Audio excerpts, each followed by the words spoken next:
The Existential Crisis Hotline. The Existential Crisis Hotline.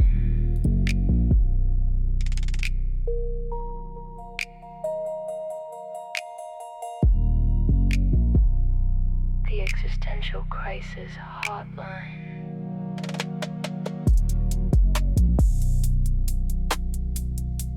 The Existential Crisis Hotline.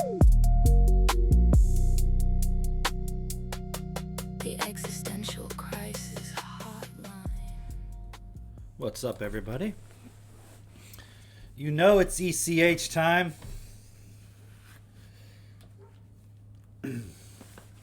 How's my sound? Can you hear me? I'll assume yes. All right. I just ate a really good cheeseburger that Max made. That was really good. And a bunch of fries, homemade fries, in about 10 minutes flat. And then I had to make a nice little matcha latte for myself and then run over here. And as I'm walking over, two of the horses just like run past me. I was like, what the hell? Because I think Katie's trying to put the horses away. Well, who knows? She might call me and say she needs help. We'll see. But if that's the case, I'll just put on a video and you can watch that till I come back. But we'll see if she needs my help. So what are we talking about tonight? Oh, here we go. We got something interesting. A blank screen. How do you like that?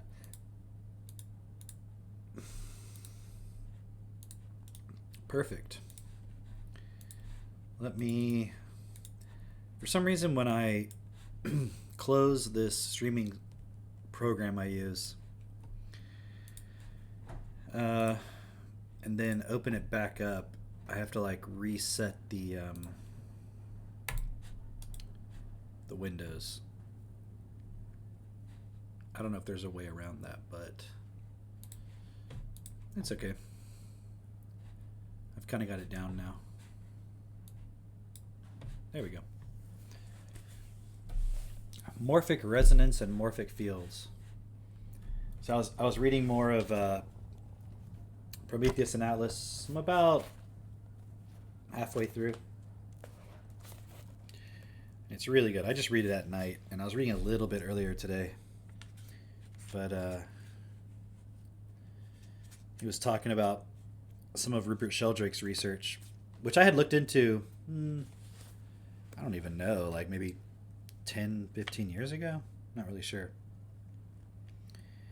And he was talking about Sheldrake and a few other things. And he was talking about... Actually, let me find that part. Oh, this was really interesting. Let's see.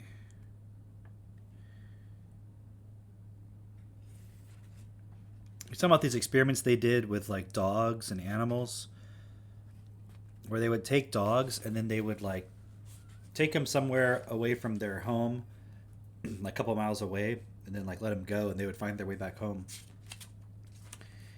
And just some of the weird abilities that animals have. There was this one part that was so interesting.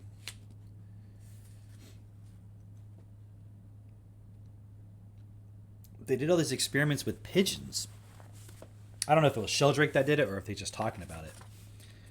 But somebody did all these experiments with pigeons because they were trying to figure out how do they navigate. Because like homing pigeons can just like go right back to wherever they were trained to go, to their home. But they tried not blinding like permanently, but they tried like temporarily blinding them they tried all kinds of stuff to isolate how they did it. It says, controlled experiments can be much more easily carried out with homing pigeons. When released from remote locations hundreds of miles away from any place they've ever been before, these racing pigeons can find their way home in a single day. As the most well-informed researchers will admit, numerous studies have ruled out all physicalist theories of animal homing. The theory that these birds remember the twists and turns of their outward-bound journey, first proposed by Charles Darwin, has been invalidated by placing the pigeons in rotating cylinders, anesthetizing them, and then transporting them in this state to unfamiliar locations inside darkened vans. They went to great lengths to try to confuse these pigeons. They've also been fitted with frosted glass contact lenses to temporarily blind them, so as to rule out the theory that the pigeons used recognizable landmarks or the precise position of the sun to navigate. It's noteworthy that these blinded birds did tend to crash into trees or wires near their loft when they attempted a landing once they had found their way home. That the sun acts as an indispensable navigational beacon has also been ruled out by keeping pigeons in artificial light for various intervals of time, sufficient to shift their internal clocks by 6 or 12 hours. Such birds are initially confused when they are released, but they quickly make a correction and fly home. Pigeons are also capable of homing on overcast days and even at night. The theory that the sense of smell is the basis of such homing abilities has been refuted by experiments where pigeons had their olfactory nerves severed, their olfactory mucosa anesthetized, and their nostrils blocked with wax. This did not appear to affect their ability to find their way home. Finally, the hypothesis that the directional orientation of pigeons and other animals is grounded in a little understood magnetic sense has been disconfirmed by attaching magnets to some of these birds and comparable non-magnetic weights to others, only to observe that the two groups remain equally capable of homing. Note that even if there were a magnetic sense so carefully tuned as to give information on latitude, it would not help the birds, who can fly home equally well from all points of the compass, orient themselves longitudinally. I guess that makes sense.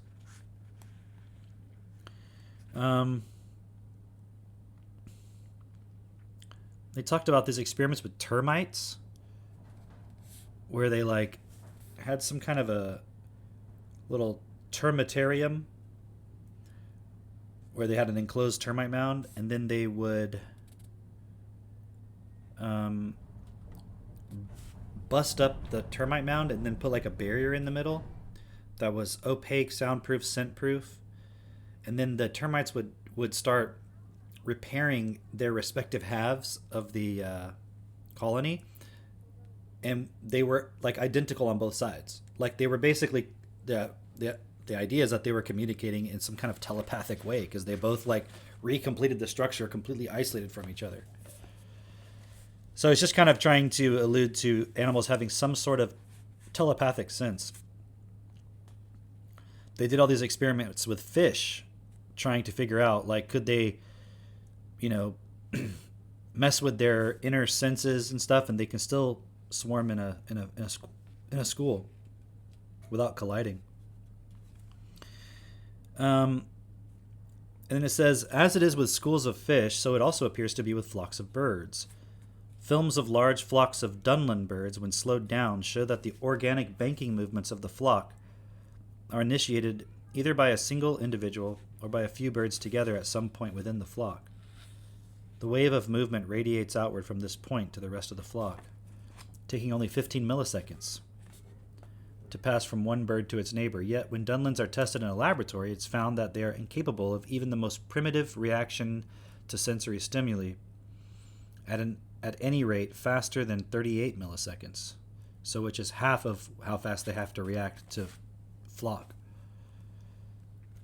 So I was just kind of curious about that, because when I lived in Houston, there would be these, at certain times of the year, probably I think in the fall, there'd be these giant flocks of birds that would land on the power lines in a neighborhood, or they'd be swarming outside of a Walmart or something.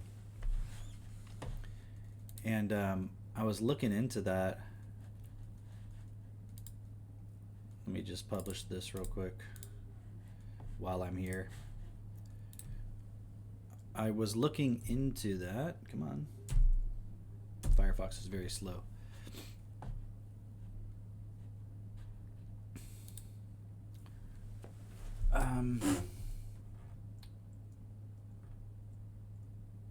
what was it?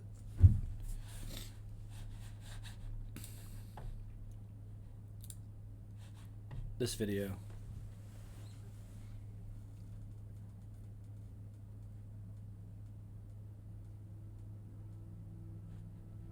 These are starlings.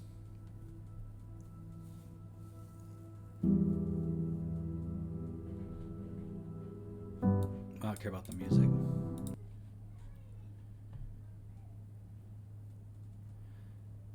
I mean, look at that. Look at it like splits a hole in the middle. It almost looks like some weird extraterrestrial organism thing, you know? So interesting.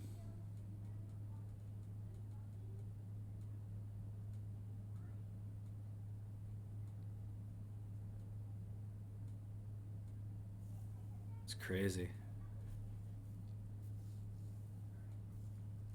Look at that. Super fascinating.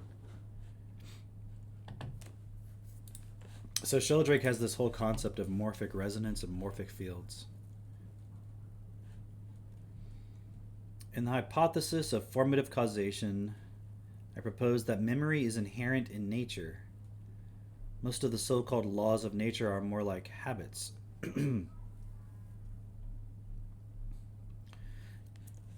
Over the course of 15 years, I came to the conclusion that for understanding the development of plants, their morphogenesis, genes, and gene products are not enough. Morphogenesis also depends on organizing fields. The same arguments apply to the development of animals. Let's see. The memory of nature.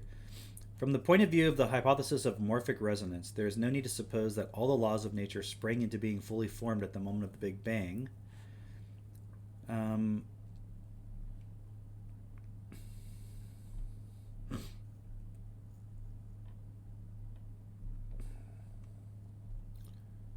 Here we go. Morphic fields, a summary. The hypothesized properties of morphic fields at all levels of complexity can be summarized as follows. They are self-organizing wholes. They both have a spatial and temporal aspect and organized spatio-temporal patterns of vibratory or rhythmic activity. They attract the systems under their influence toward characteristic forms and patterns of activity, whose coming into being they organize and whose integrity they maintain. The ends or goals towards which morphic fields attract the systems under their influence are called attractors. The pathways by which systems usually reach these attractors are called creodes. They interrelate and coordinate the morphic units or holons that lie within them, which in turn are wholes organized by morphic fields. The morphic field contains other morphic fields within them in a nested hierarchy or holarchy. They are structures of probability, and their organizing activity is probabilistic. They contain a built-in memory given by self-resonance with a morphic unit's own past, and by morphic resonance with all previous similar systems. Thus, memory is cumulative. The more often particular patterns of activity are repeated, the more habitual they tend to become. And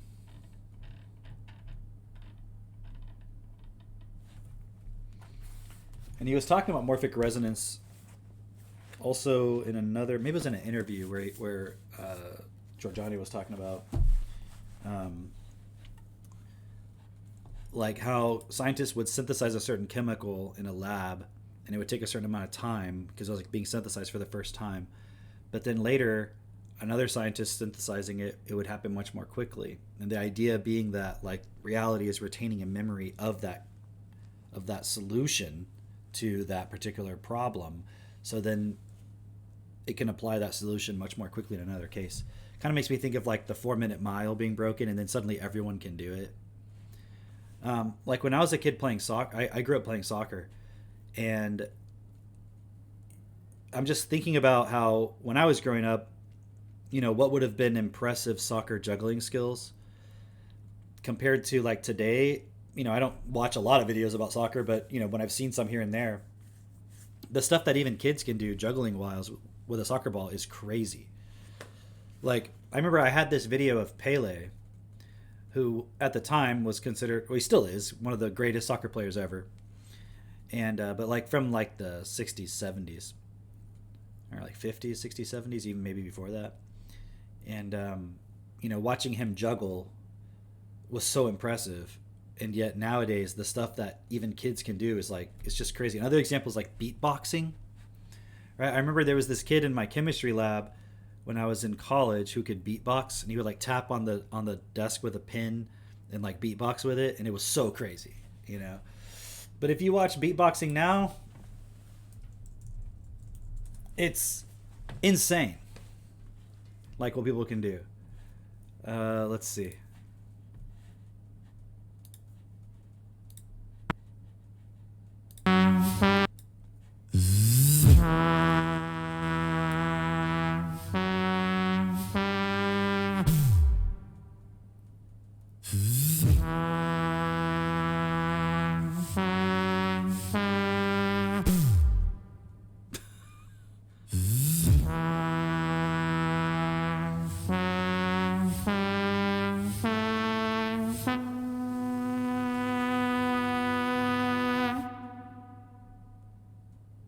The brain's motivation neurotransmitter,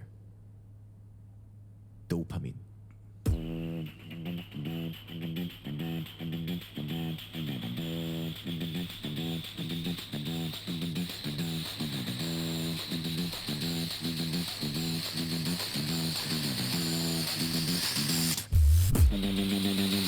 Dopamine.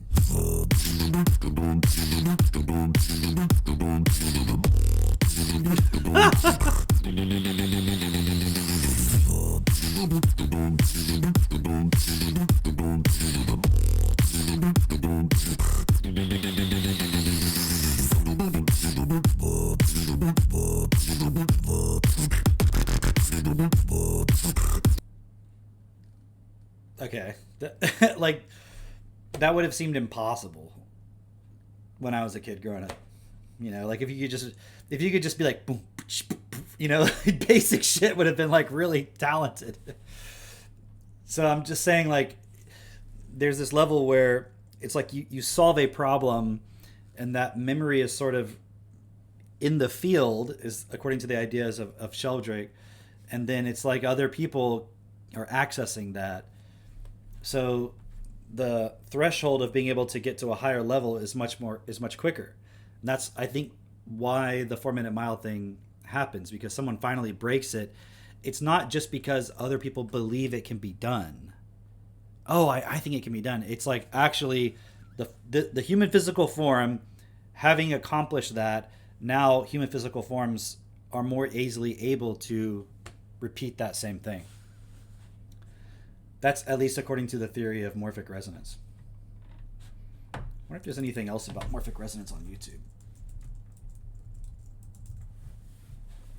Morphic resonance explained. There's Sheldrake. Let's see. Morphogenetic fields. Quantum University. That might be interesting. 7 years ago? Okay, so it's not AI. Good. No AI slop on this channel. Morphogenetic fields. Unlike electromagnetic energy interacting with biology through principles made clear in the well-researched field of organic chemistry, subtle energy and its many puzzling features make empirical categorizations a more complex study. Timeless descriptions of a universal life force informing the mind and body permeate the healing doctrines of all human civilizations, except for contemporary medicine, a philosophy blinded by its successes and the appeal of scientific materialism. Countless healing modalities that have been scoffed at by modern healthcare now have a scientifically valid foundation in physics to explain the presence of subtle energy moving within the body and how the mind creates health. What is a morphogenetic field? Morphogenetic fields are invisible forces that guide developing embryos into the magnificent, complex organisms that comprise the plant, animal, and mushroom kingdoms. The concept of a morphogenetic field was made popular by cell biologist Rupert Sheldrake in his 1981 book, A New Science of Life. But it was actually first introduced in 1910 by Alexander Gurwitch while studying embryonic development. Understanding how and why organisms take shape the way they do is fundamental to understanding life, the universe, and everything. This process of morphogenesis is still a huge mystery in developmental biology. Coming from the Greek words morphine, meaning form, and genesis, meaning coming into being, morphogenesis is the biological process of how a developing organism takes shape. Morphogenetic fields are hypothesized as the invisible pattern-forming agents which guide the biological process of development from embryonic globs of potential into fully structured complex organisms. It has become common to believe DNA and the genetic information stored in chromosomes are entirely responsible for the way an organism looks and operates, right? Well, not entirely. Genes are only responsible to code for protein synthesis. They are the building materials from which life develops.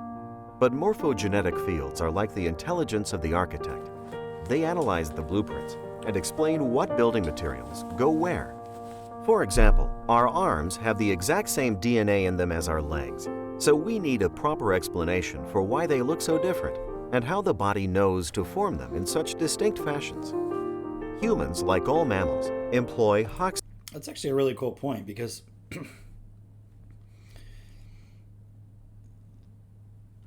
the DNA itself doesn't say this is a arm cell or this is a cell of a foot.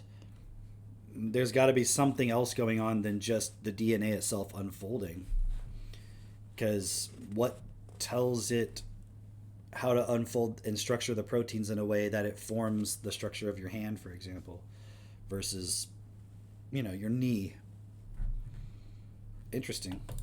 Genes, abnormally well-structured genetic instructions that determine a body's anterior-posterior shape and where body parts grow during embryonic development. The morphogenetic field of intelligence is what informs the body about how and when to use these genes. This invisible field is also the key to how amphibians like newts can regenerate limbs. This invisible pattern-forming agent, the morphogenetic field, instructs the cell to access specific genes in the DNA and mindfully generate and connect protein sequences to become the unique, functional, organic structures we see and exist as. They can be thought of as fields, just like the invisible fields produced by magnets, which can be seen clearly when you sprinkle iron fillings around them. Science has yet to find an iron filling which clearly elucidates the flux lines of morphogenetic fields, but we can understand them as the functional organizing force of all organic life. Even though we understand the developmental mechanics of gross matter without acknowledging the presence of consciousness within the body, we have no way of understanding why and how our bodies have such innate formative intelligence. Since the dawn of scientific materialism, natural selection by random mutation has been the prevailing dogma, that organisms look and behave the way they do because of chance genetic variances that either made them more or less fit to survive their environment. Today, we know this picture is not complete. Natural selection is a theoretical understanding that models the survival of the fittest, but fails in addressing the arrival of the fittest. Natural selection cannot explain the emergence of the genomic and cellular features central to the building of complex organisms. Not only does natural... Man, I think if you knew how to program the field itself for matter to organize in this particular format, selection failed to fit within a reasonable evolutionary timescale, it also does not address the genesis of the genes themselves, the original design and development of DNA. After is that what it looks like? he applied statistical analysis to study the origin of life, pioneering astronomer Fred Hoyle concluded that the probability of abiogenesis, or life arising randomly from inorganic materials sloshing around in a primordial soup, was comparable to the chance that a tornado sweeping through a junkyard might assemble a Boeing 747. Evolutionary biology. And that's what I always said. Why did the rocks start banging together in the first place? Didn't make sense. Biologists must acknowledge the immaterial presence of intelligence as the primary developmental factor of all life.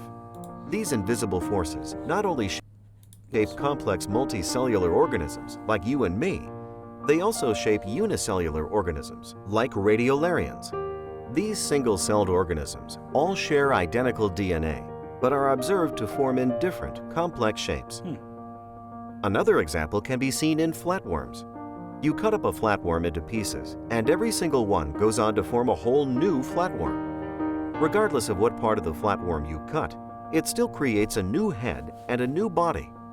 What's even more bizarre and remarkable is that all of these new flatworms can even remember things learned by the flatworm they were generated from. Perhaps the most fascinating example can be found in the single-celled organism Acetabularia, a genus of green algae. Referred to as the mermaid's wineglass, Acetabularia is a single-celled organism that can grow up to 10 centimeters in length, which is huge for a single cell. Wow.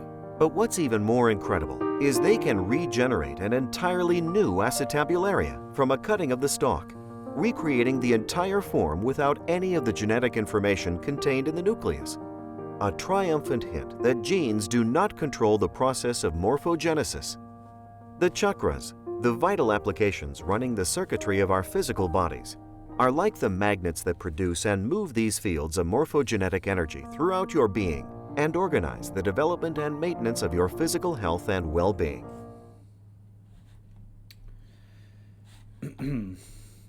Katie said the rocks were into hardcore. Well, actually, hardcore is a different genre of rock.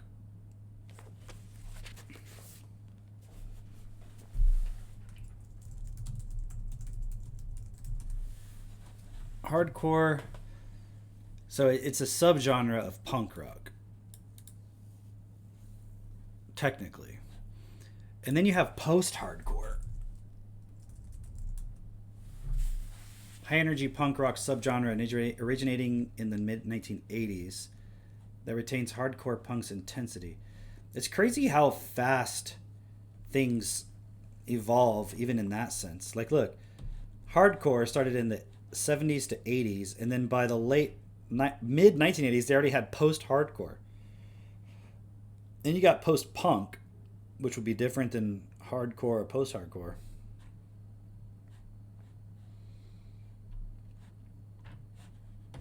So, just saying. Dude, there's so many cool points in this book. I'm gonna tell you a few. I'm just musing aloud. Keep it PG. There's this meme on X. Like, memes on X can be like visual memes, or it can just be like people ask these certain questions. And there's this one that always comes up where people say, like, it started off with it where it was like, they would say, gun to your head, name something, right? Like, name 5 types of cheese or something like that, right? And then people would respond, right? Because people like to respond to it. And then it got real meta, where people would say, like it's like, if the meme has evolved over time, I've observed it evolve. And so, like, I saw one today, yesterday, it said, gun to your head, name a rock.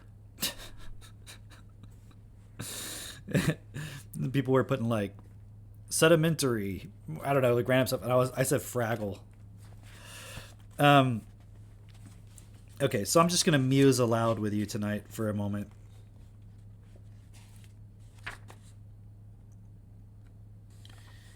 In this, it's chapter 6 of Prometheus and Atlas. He's talking about Heidegger a little bit.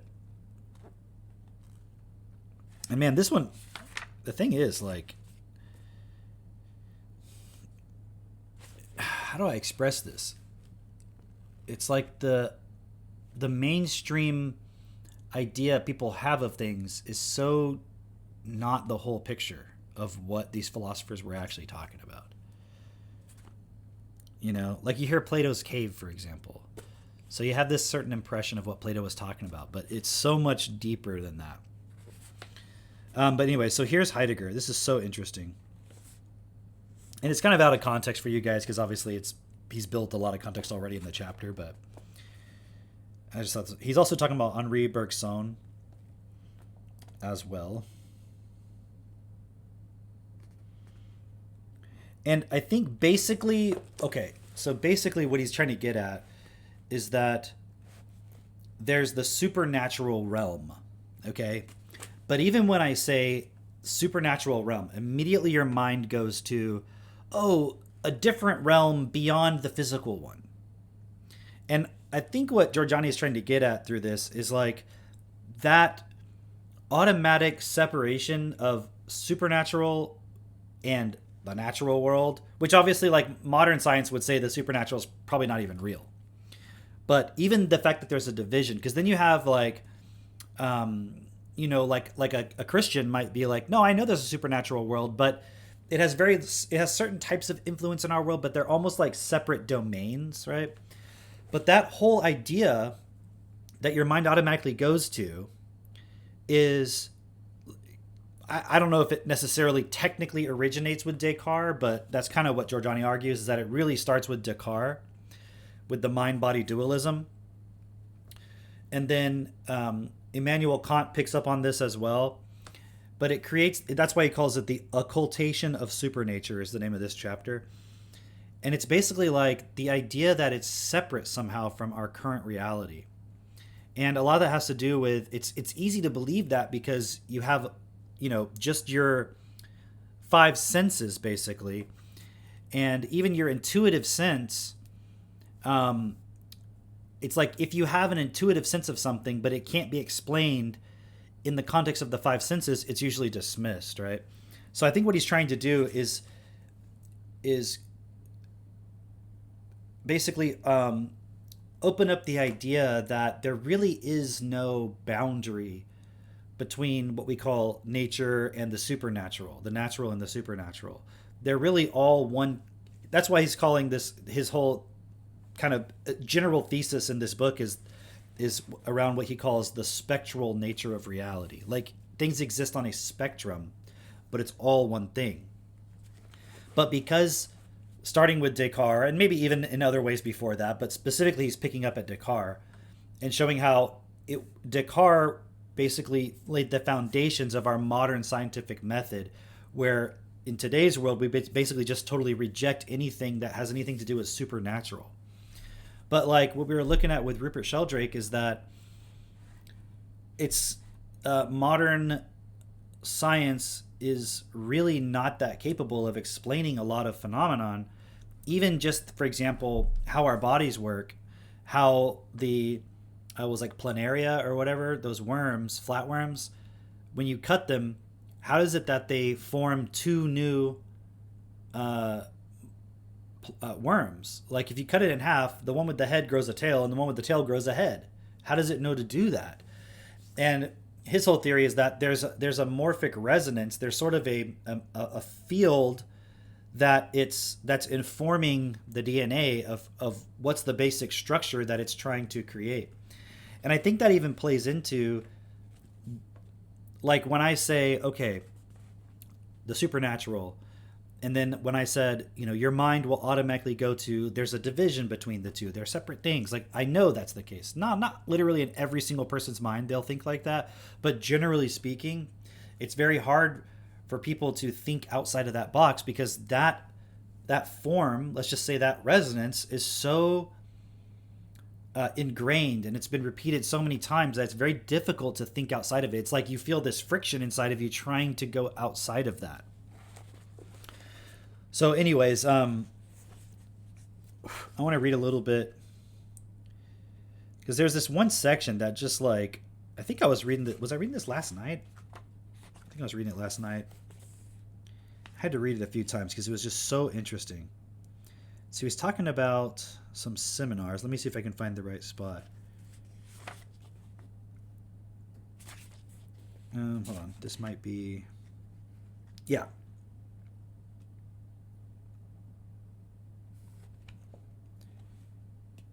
Okay, so I'm going to back up a little bit just for a little bit of context, I suppose. And he says, the horizon of our perception is surrounded by another, more expansive horizon, a twilight zone wherein abide images of which we are predominantly unconscious. There is also Bergson's statement that, as far as deep-seated psychic states are concerned, there is no perceptible difference between foreseeing, seeing, and acting. And then he says, such an understanding is also implicit in Heidegger's view of how orientation towards things of significance in our world remains basic to our experience of the truth or disclosure of things. He's going to talk about disclosure later, too. This becomes clear in a striking example of directionally oriented deseverance, or making present, that he offers in the course of the Zolikon seminars. Toward the end of elucidating the distinction between recalling and making present, Heidegger asks the seminar participants to make present the Zurich Central train station, through which many of them have traveled on the way to the seminar. This part's so interesting. He asked them to bracket the interpretive overlay of their psychological, physiological, and epistemological knowledge, and to simply consult their immediate everyday experience of envisaging this train station. The participants are queried, and various individuals report experiencing a different aspect of the train station from a certain vantage point. Heidegger claims that this is no different whatsoever from seeing this book from a particular side and knowing that it is a whole book, and not one damaged and missing a back cover, although I do not physically see its back cover. He repeatedly insists that they will notice that such making present directs them towards the train station itself, not towards a picture or representation of it. It's a really weird statement, actually. Let me say that again. He repeatedly insists that they will notice that such making present, so that process he was asking them to go through about consulting their immediate everyday experience of envisaging the train station. He insists that they will notice that such making present directs them towards the train station itself, not towards a picture or representation of it. He also recognizes how offensive this unfiltered observation will be to the prejudices of most of the participants. And this is a quote from him. Making present has the character of being at, more precisely of our being at the station. This answer has made you rebel, and it continues to disturb you. You dispute that making present has, or in any way even could have, something to do with being at the train station in Zurich.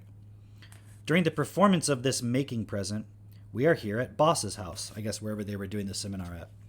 Surely we are not at the train station in Zurich. No reasonable person wants to maintain that while making present, we are transposing ourselves, as it were, to the station in order to be at and next to the station. And yet, our interpretation of making present says that it is a being at the station. We are, in a real sense, at the station itself. Like, that's wild that he's saying that, right?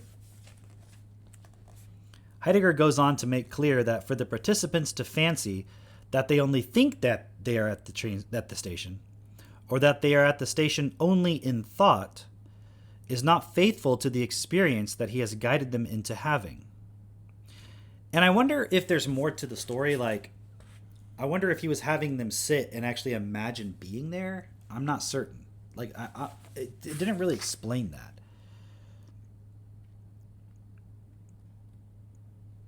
Like, Giorgiani didn't really explain the literal process that he had him go through. But it seems like maybe it was like almost like a guided meditation. Or that's my assumption. Because there's got to be more to it than he said, think about being at the train station. Like, because he said, earlier it said, he asked them to bracket the interpretive overlay of their psychological, physiological, and epistemological knowledge, and to simply consult their immediate everyday experience of envisaging this train station. Seems like that's kind of like they were like a guided meditation, imagining it or something. I'm assuming. I'm assuming that because the way he says, he makes it clear that for the participants to fancy that they only think they are at the station, or that they are at the station only in thought, is not faithful to the experience that he has guided them into having. Simple phenomenological attentiveness to the making present of the station is not an experience of thinking that one is standing in front of the station. There is no trace of such a thought unless the interpretive filters of acquired scientific knowledge that Heidegger has asked the participants to bracket are still functioning. Heidegger unambiguously states that to think one is present at the station, in the sense of producing the station as an imaginary representation, is a totally different phenomenon than the making present of the station. And I underlined this part, so that was interesting. It is only because one is directed toward the station itself that if after the seminar one needs to pick someone up at the station, one is able to drive there at all. Otherwise, one would never arrive at the station.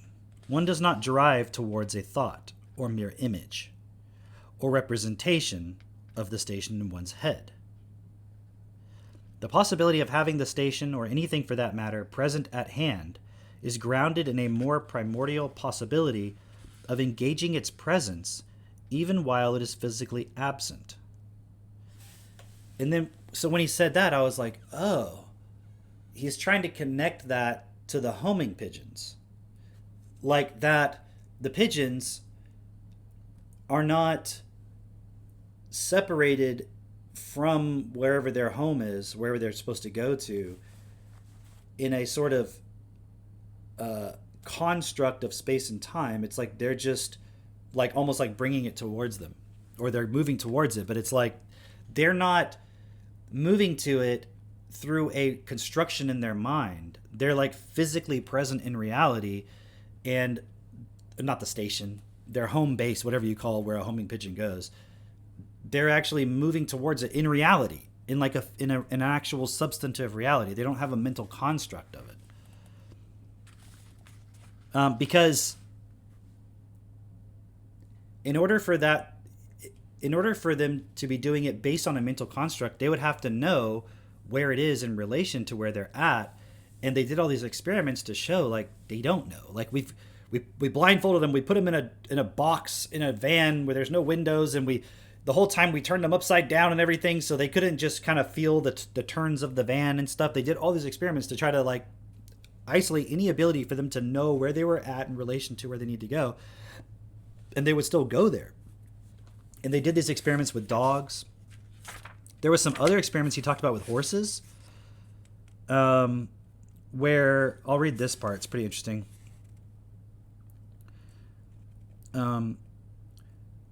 It said the similarity to telepathy in humans is more apparent in cases of biocommunication between individual animals that are emotionally bonded. Two horses who habitually walk together, graze together, and otherwise interact are separated from each other at a sufficient distance to make communication by sight, smell, and sound impossible. The regular feeding schedule of the two horses is replaced by random feeding times, and their regular exercise sessions are randomized as well. Nevertheless, when one of the two bonded and now separated horses is fed, the other horse is observed to simultaneously demand food. Similarly, when one of the two is taken out for exercise, the other grows excited in the stable. When one of the two horses is fussed over by the horse trainer, the other remotely located horse shows signs of disturbance suggestive of jealousy. Apparently, non-physical communication was observed in 68% of 119 such experiments. Interestingly, a control run with horses that were hostile to each other found a positive result in only 1 out of 15 experiments. They did an experiment with boxers at Rockland State Hospital in New York, where they trained the dogs to basically cower whenever they raised a newspaper. And they trained the mother. It was a mother and it's her pup, and then they separated them into soundproof rooms away from each other. And then when they would threaten the one dog with the newspaper, like the mother would react as if her pup was being threatened, or if she was being threatened, like even though they were remote and not in the same room and they couldn't hear each other. So this is kind of what I think Giorgiani is getting at when he's bringing all this Heidegger, or what Heidegger was getting at anyways. Giorgiani's, I think, making the connection.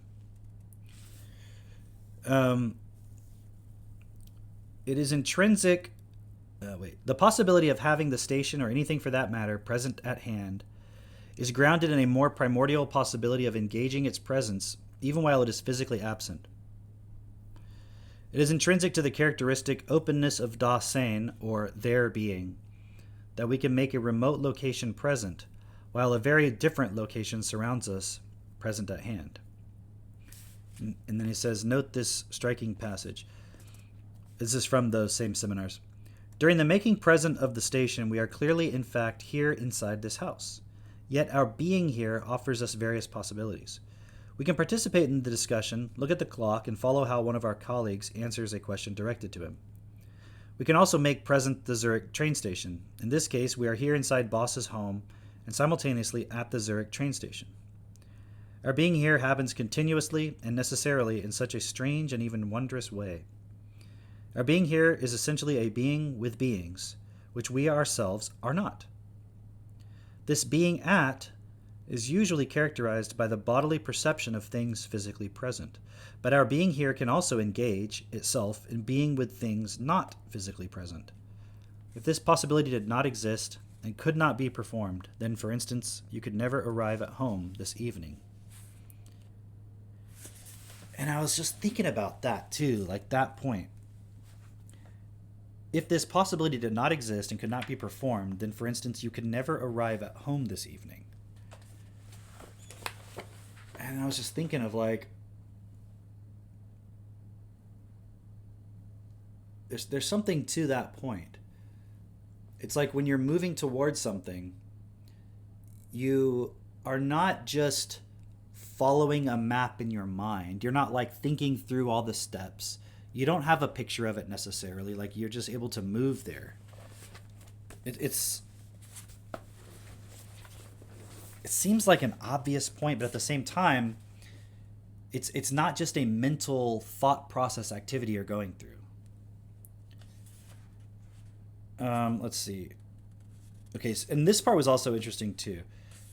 And I'll explain why I'm going to read this part, because it gave me, I was thinking about some other points in relation to this. It says, if we look back at part 1, division 1.6 of Being and Time, particularly section 44 on Dasein, disclosedness, and truth, we see that this understanding of the way in which we draw things of concern near to us in a clairvoyant experience of them is central to Heidegger's existential conception of truth as unconcealment or disclosure.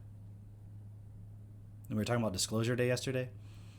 So I started thinking along the lines of that word disclosure, unconcealment. A critique of Descartes and Kant's neo-Cartesianism on the question of the reality of the external world is the context for this exposition. Heidegger refers to Kant's refutation of idealism as an attempt to address what Kant takes to be the greatest scandal of philosophy, that no one has yet been able to prove the reality of the external world. Heidegger thinks that the real scandal is not that no one has been able to provide such a proof, but that, beginning with the revolutionary subjectivism of Descartes, such proofs have been continually sought. According to Heidegger, even if Kant attempts to demonstrate the reality of changing things with reference to a persistently present transcendental subject, he follows Descartes in taking consciousness as a thing present at hand in the manner of objects. Okay, it sounds kind of obscure at first, but realism tries to address the question of the reality of the external world by turning the subject into a thing present at hand among other things, whereas naive idealism defines the subject only negatively as something indefinitely unthing-like. What Heidegger wants to show is that the physical and the psychical cannot be defined against or in terms of one another in this way. And then this is, I think, I don't know if this is him saying what Kant says. I think this is more like his commentary. Idealists would be right if what they meant by ideality were the way in which our being transcends entities that are only encountered within a world that is more primordial than them, and that they do not constitute in a piecemeal manner. If all they meant to say was, we have a world that we are before we have anything to do with one or another thing in that world. The world we have and are is not made up piece by piece of the things that we happen upon and manipulate within the world. The world is a horizon coextensive with our existence. Sorry, let me say that again. The world, as a horizon coextensive with our existence, is not material, it is an ideality. Materialized things or objects are derivative of our being there to be concerned with them for some reason or another. So the things only are within ourselves, and within our world that comes before them. They are not external. That is interesting. And it's like challenging because when you hear the world is not material, it's an ideality, it makes it seem like, oh, therefore everything's an illusion, but that's not what he's saying. He's saying everything is within you. They're not external, actually. And then he says parenthetically, this is basically why spoon bending works. Only a subject which has lost its sense of its being in the world would attempt to prove the reality of this world as if it were something external and constituted of entities. And then, okay, there's another part I want to read in a little bit, but when it was talking about disclosure and unconcealment, I don't know what it was about that paragraph, but I was starting to ponder on that idea of disclosure. And I guess also in context of the Rupert Sheldrake Morphic resonance stuff, and I wrote this little note to myself. Did the Matrix movie open up the red pill, that idea, or simulation theory, etc.? In other words, I was just thinking about, okay,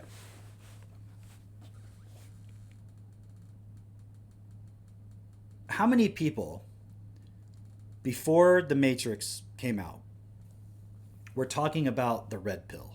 And now obviously the specific wording, the red pill, came from the Matrix, I get that. But even the concept of what the red pill implies. It implies that there's some kind of false reality that you believe in that's not the real full picture of reality. It doesn't mean that the world in front of you is false. It's just, it's not everything, or there's something else there, or you're missing something, or there's a truth behind it, right? And now you hear all the time, like the red pill, the red pill, the red pill, the red pill. And you know, when I was talking about, we were talking about morphic resonance earlier, and I was making the example of like beatboxing or soccer skills or the 4-minute mile. And so many people now, at least it appears to be, that so many people nowadays are really interested or trying to get at what's really going on. Like, what's really the meaning of life? What's my purpose here?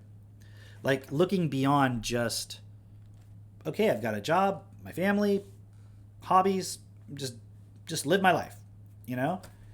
And I mean, I was born in 1984, so I could speak from my experience.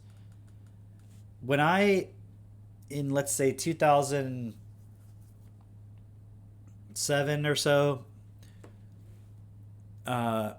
started openly questioning like what's going on in reality with other people, because I was doing that already in private to a certain degree since like 2005-ish. That's when I really started to look into it.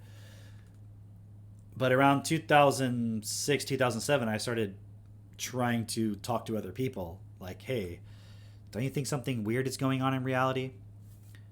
Not just like something weird's going on. Like, don't you think life itself is kind of strange? Don't you think the fact that we're alive and that we're experiencing ourselves in a reality in itself, don't you think that's weird? Like, it seems like we just all take it for granted. That was my feeling of it, right? And like, I'm not a philosopher, right? Like, I took a philosophy course in high school, and I was always interested in science fiction and stuff, but it's not like I'm a philosopher that spent my whole life, you know, right, you know, like Immanuel Kant or Heidegger, like really deeply pondering these ideas. I'm just a normal person. And yet, I was like, what? Isn't it weird, you know? And I remember that, I guess it was like 2 points really that really stand out in my mind in terms of my experience back then in like 2005 to 2007 period. And it started really around 2005, like late 2005. Because I was at the Air Force Academy prior to that, and I decided I didn't want to stay there. I left after my second year was completed. So instead of going through whatever training I would have done over the summer to come back as a junior, or like I guess they call it a 2 degree, I left. I transferred out and I went to a small private Catholic university, ironically, in Houston. That's where I met my wife Katie. But when I transitioned, it was like I went from an environment where it's very tightly controlled. Like you have a schedule, you have to wake up at a certain time, you have to go to breakfast at a certain time, you have to go to lunch at a certain time. A very rigorous regimen of classes. I mean, you know, in a normal college, university, people might take 3, 4, 5 classes, I would think at the most. But when I was at the Air Force Academy, I think we had at least 7 concurrent classes all semester. So it was like, just like when I was in high school, I went to a college prep and it was like you had 7 classes and they were all very rigorous. So I went from that environment to transferring to a school where I could do whatever I wanted. Basically, I could study whatever I want. So I started taking math classes for really no more than 2 reasons. One, I felt like if I studied math, it would challenge me and I just wouldn't get bored. And also, I always just kind of felt like math was really cool. Like, I never really liked math, honestly. When I was in high school, I never took it seriously. I was naturally good at math. Not like some kind of genius level, but just naturally, like, you know, math wasn't hard for me. But I didn't really study either. So a lot of times I would fall behind in my subjects because I just wasn't keeping up. But it wasn't because I had difficulty understanding it. It's just I had no interest in it. So when I transferred from the Air Force Academy to St. Thomas in Houston, I decided to major in math. And it's just like a random decision. And why did I bring that up? Oh, it's not really that relevant, actually. Point is, I was able to choose whatever I want, and I just chose some math courses, and then you had to take philosophy, you had to take some theology classes, and some other basic requirements, you know, just for your core subjects. But I also had a lot of free time. So I had an apartment by myself, and it was within walking distance of the campus. And basically, at that time, because I went from this very strict environment to kind of doing whatever I want, I would just, you know, in the beginning, I would just go to class, and then I would go home, and I would just read books. And then there was a Blockbuster, like, nearby, so I would rent stuff to watch, like, comedies or just whatever. But I read a lot. And I also had the internet. So at that time, it was right at the time when YouTube was invented. And also, actually, it was Google Video and YouTube. And I don't know which came first, but they were kind of both evenly matched, so to speak.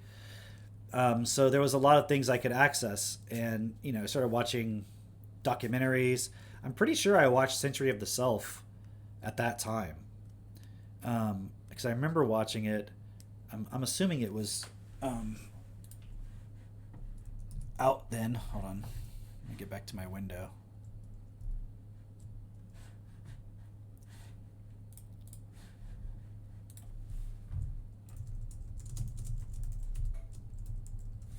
Adam Curtis. Yeah, 2002. Okay, so it would have been out at that time. Yeah. I remember watching that. I was listening to Terrence McKenna.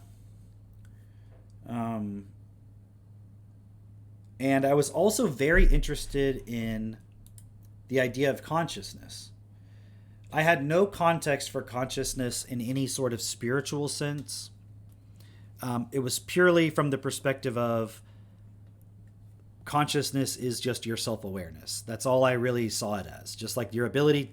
Because again, I was like fascinated by this idea that that we're all experiencing ourselves in reality, like, you know, basically from like behind your eyeballs, right? That was kind of how I perceived it. I mean, obviously that's how we perceive reality. I'm just saying, like, I was aware of it, right? And also at that time, and I've told this story in other places, in other contexts, but also at that time, I was reflecting on the story about my life that I was constructing in my mind, that I would constantly refer to and add bits and pieces to, and I was trying to understand how I got to where I was at based on that story.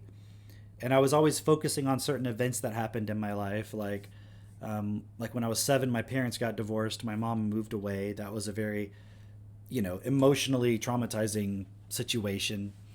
And then also the repercussions of that, I had a lot of separation anxiety that I experienced towards, you know, leaving my home, going on a trip with somebody that wasn't my dad, because that's who I lived with at the time. I would experience a lot of separation anxiety. And so there was all these events that occurred. And I was like building this story in my mind that I would reflect on, as if somehow in that story there was meaning, and it would tell me something about who I am. Like I was doing it sort of unconsciously, even though I was consciously reflecting on it. But there was this moment where I realized I was doing that. So before I had been doing it automatically, you know, and so obviously consciously participating in that, but I was not conscious that I was doing it. And then there was a day where I just realized that I was doing it, and I was like, well, that's weird. Why am I doing that? Right? And for whatever reason, that led me to looking into what the fuck is consciousness actually? Because like, why am I doing that? So I'm thinking about the fact that we experience ourselves in reality. And then also I have a story I'm building in my mind. And so I'm starting to research consciousness.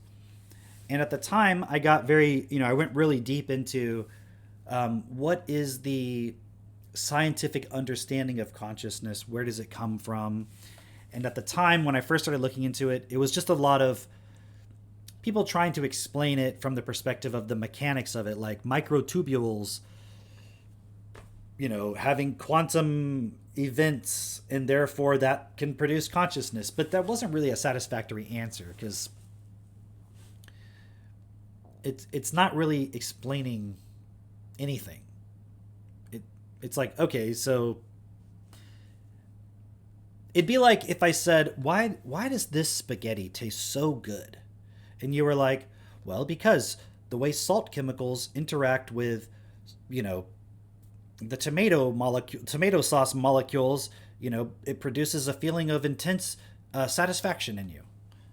And I'm like, yeah, but that doesn't really explain the experience of enjoying it. That just tells you the chemical. It doesn't really explain anything, right? Where does it come from? Why is it happening? And that at that point I realized that wasn't the point of science, was to answer those kind of questions. And so I really can relate to this book, because it's kind of like if you narrow everything down into a sort of mechanistic, materialistic view, it really lacks any sort of explanation of anything. It's just a description of something, basically, but it doesn't really tell you why. So anyways, but it was still very interesting to me, and I studied a lot. Like there was this book by Susan Blackmore, I think, called like What is Consciousness? And I watched a lot of her lectures, and, you know, it was all interesting, but ultimately kind of unsatisfying. So then I started looking into the total opposite spectrum, you know, not so much spirituality, but like Terence McKenna, that type of stuff. Psychedelics. And then starting to see like, oh, maybe there's some other aspect of reality that's hidden from our view, right? And that was the appeal of psychedelics, for example. But there was still a part missing that I was not really focusing on, which was my own internal emotional state. And I think this is the part where, whether you have a totally materialistic, mechanistic view, or whether you have more of a transcendental view, a spiritual view, whatever, it's all knowledge and information. There's no actual recognition of your actual internal and external living process that you're experiencing on a daily basis. It's always looking for something else, something external, something more, something mysterious, but never really directly involving your real living experience of yourself. So all of the anxiety type stuff, that was really the impetus to even look into any of these things in the first place, was all being left undirected. I was never really addressing it at all, just taking that for granted. So it just, think of it as like a little engine spinning up and going faster and faster and faster and faster. I was just leaving all of that undirected. And so, but I kept pursuing, like, there's got to be some knowledge out there that answers the question of why do we exist? Why am I not happy? Why am I not satisfied with life and my experience and so forth? But I was never really dealing with the internal part. It was more looking for a way to get excited about something, really. Right? It was really just about what can I get excited about? Thinking that in the pursuit of something that makes you excited or interested or focused, that's the answer. And but at the same time, I did learn a lot of stuff. I did develop a lot of context for a lot of different things. And I was listening to this interview earlier today from it was SNECO,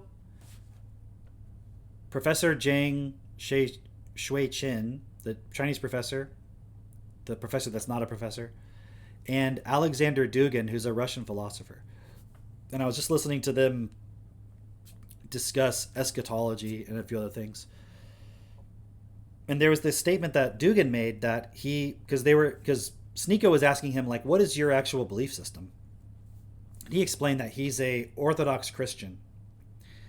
And so he said all of his beliefs, his knowledge of the world, what he accepts as real and true, all is informed by that. And he said, but I still find it very fascinating to study other religions and other belief systems and other philosophies, right? So I can relate to that.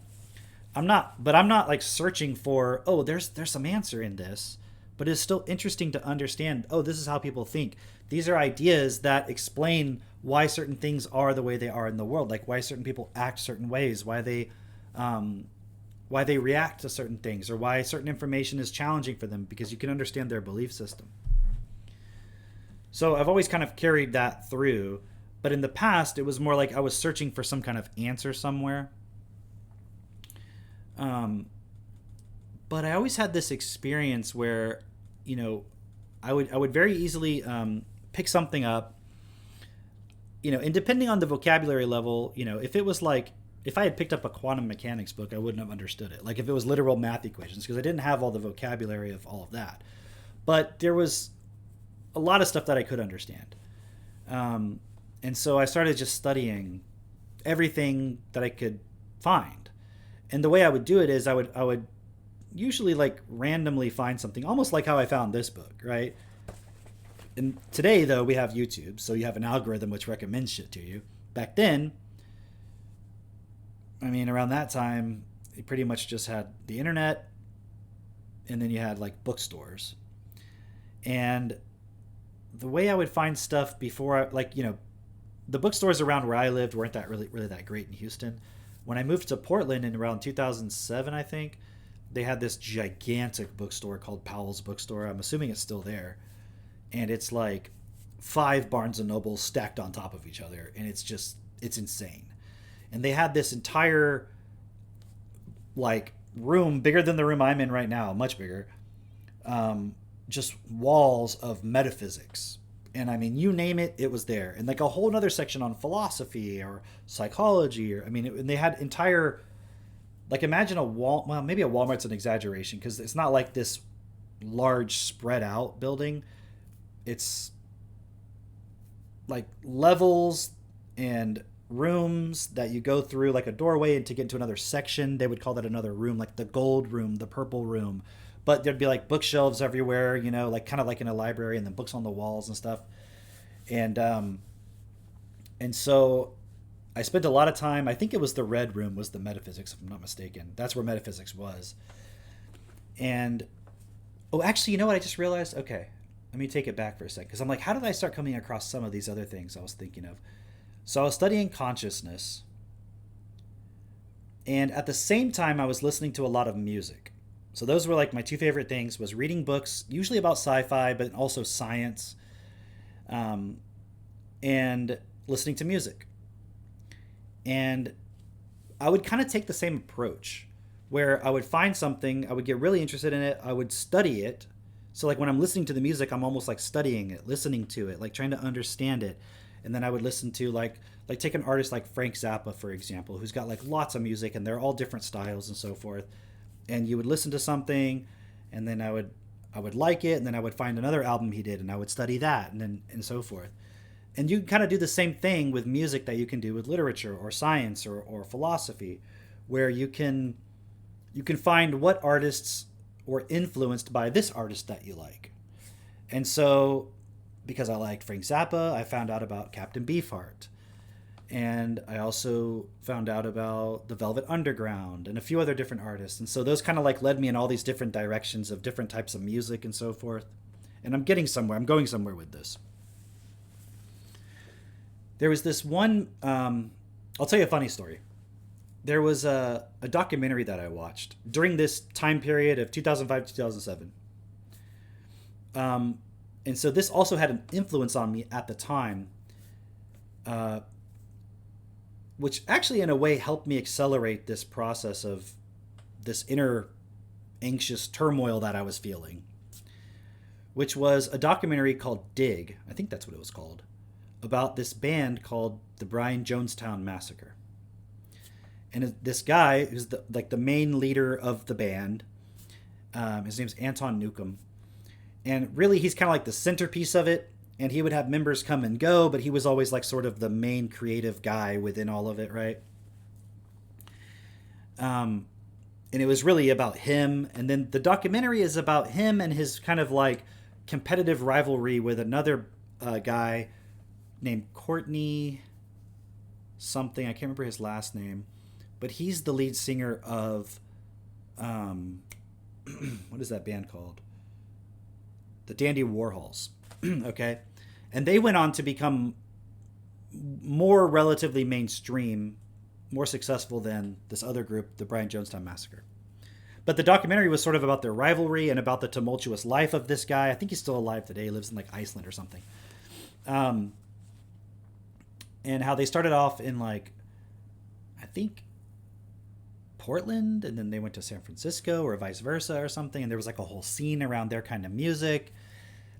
And it was sort of a mixture of like shoegaze at some times, or like more like Beatles-esque type pop. And he had all these different influences like the Smiths, the Beatles, the Rolling Stones, My Bloody Valentine, a bunch of different influences.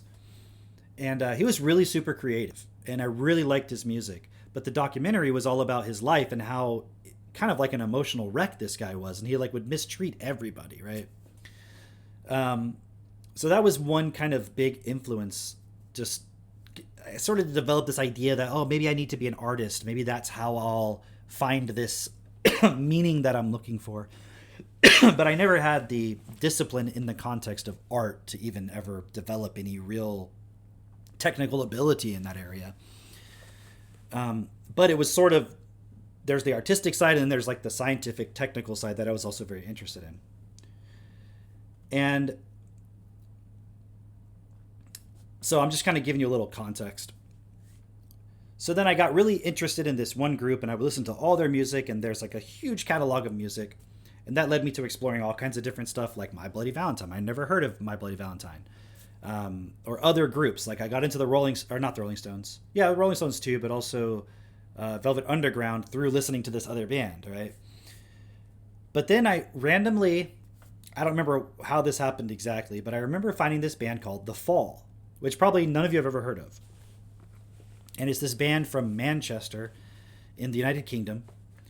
And the lead singer, his name is Marky Smith. And he's a very, they're considered like post-punk. But that doesn't really tell you anything because you can listen to 3 different post-punk bands. They don't really sound necessarily the same. But it had a very punk, raw aesthetic to it. And as soon as I found that group, then I really got more obsessed with that. And long story short, listening to The Fall. And I remember at one point I was like showing Katie this group. And she got into it. Because I knew Katie at this time. And then she found this... This is my version of the story. She might say it differently. This is just my memory, my recollection of it. Is that I think because we were listening to The Fall, and the lead singer Marky Smith was into like William James, no, not William James, sorry, William Blake, the poet. Because the kind of music of The Fall, it's sort of a punk pop sort of sound, but the way the guy sings, he doesn't really sing. It's like kind of like a weird old white British version of rapping, essentially. But what I came to realize is he was a poet. He was literally just a poet reciting his poetry over the music, but it was all also interwoven in the music. And he would talk about very, I don't know, like mystical things, different things. And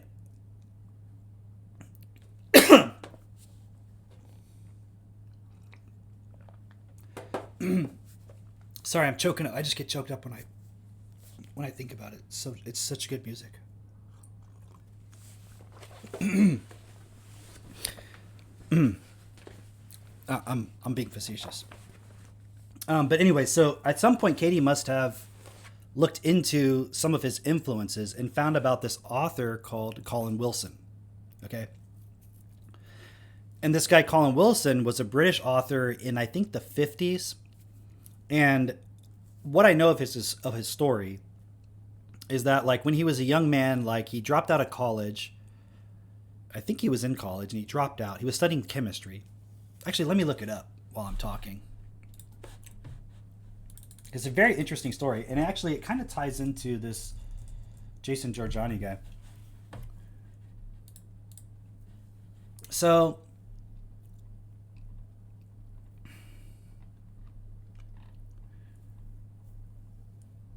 let's see.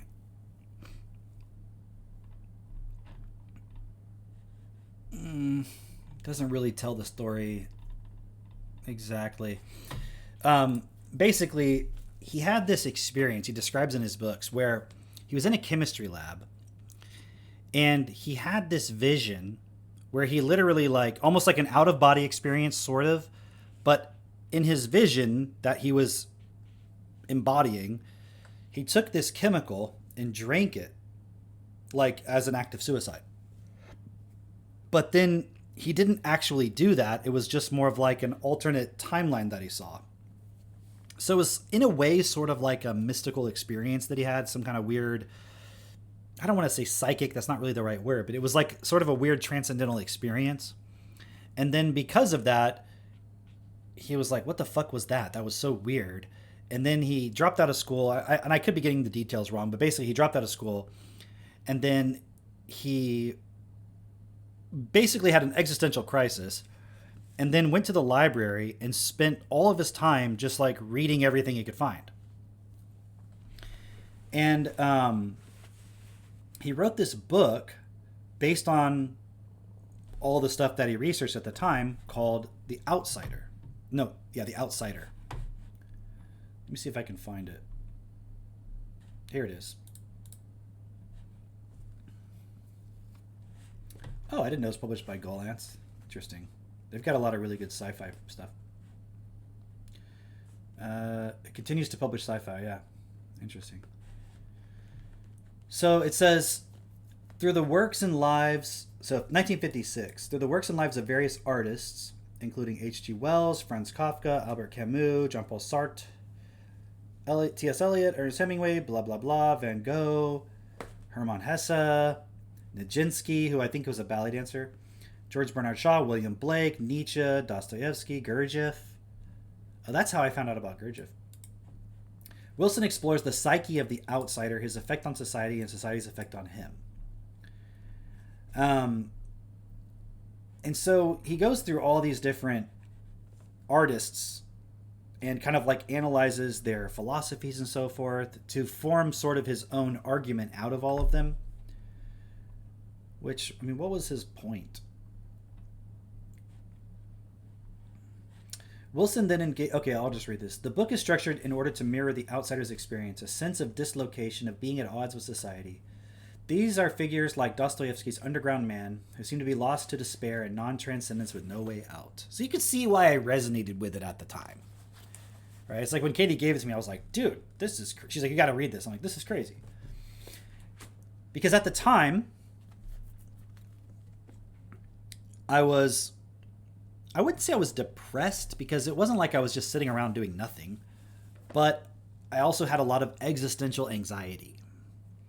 And anybody I would try to talk to, like my relatives or anyone associated with my family, it's like they just could not relate at all. You know, I remember talking to my dad, and I was like, so why do you do what you do? And he was like, well, I mean, everybody has a part they play in society, and I just, it's like, you know, like cogs in a wheel. I was like cogs in a fucking wheel?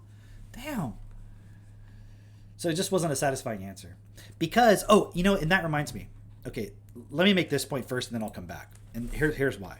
Because this is really...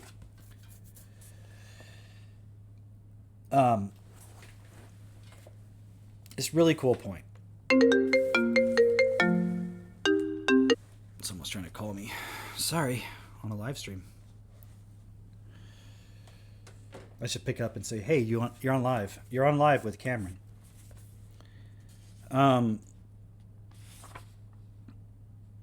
Okay, let me read this part to you. And this will kind of inform where I'm trying to go. So it's from where I was reading before, where I picked up from, or where I left off. It's the next paragraph. This is really interesting. The key example that Heidegger offers us in this section of Being and Time, you know, this is going to sound kind of weird at first, but just bear with me, is of a person who knows that a picture is hanging askew on the wall despite the fact that it is behind his back. Okay? They're having an existential crisis. No, they probably just have some... Who knows? They might be. They can text me if they need me.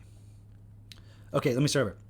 So here's the example. A person who knows that a picture is hanging askew on the wall despite the fact that it is behind his back. Now, I've never had an experience like that. I've never had an experience where I know the picture behind me is hanging askew on the wall, even though I can't see it. So I have a hard time relating to this example. Okay? I don't know what this example is. But maybe it's just an example.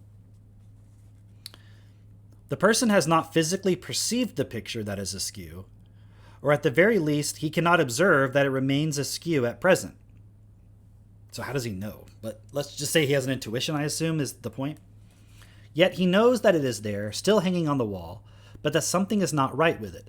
He can sense the tug of its imbalance behind his back. He may make a statement describing the condition of the picture. When he turns around so that it is possible for him to physically perceive the crooked picture, his statement is not verified by agreeing with some objective state of affairs that it might have failed to correspond to. When he says it's not verified, he puts that in quotes. It's not verified. In other words, let me finish. It says, the psychical impression of the picture preceding the physical observation was not a guess. Meaning, what he's getting at, I think, is that this person had an intuition. They knew that the picture was askew. Kind of like the concept of, you know, someone staring at you. You can't know it because you can't see them staring at you, but you know they are, and you turn and sure enough, they're staring at you. Now, I've also never had an experience like that, but I know some people have. His apprehension of the truth of the crookedness of the picture is only derivatively one of referential correspondence. What is more primary is that while his back was still turned to the picture, he uncovered, discovered, or disclosed the picture. He was able to do so because, like the potentially missing back cover of the book that cannot be seen in the Zolikon seminars, the picture may not be within the range of vision of the man's eye's organs, but it is within the world in which his whole being is already encompassed. In other words, what he's getting at, what they're trying to open up as an idea, is that just like the homing pigeon, for the homing pigeon, they're not figuring out how to get home. In terms of the homing pigeon, it's immersed and in the world in which where it needs to go also is, and therefore it can just go there. It doesn't have to figure it out. And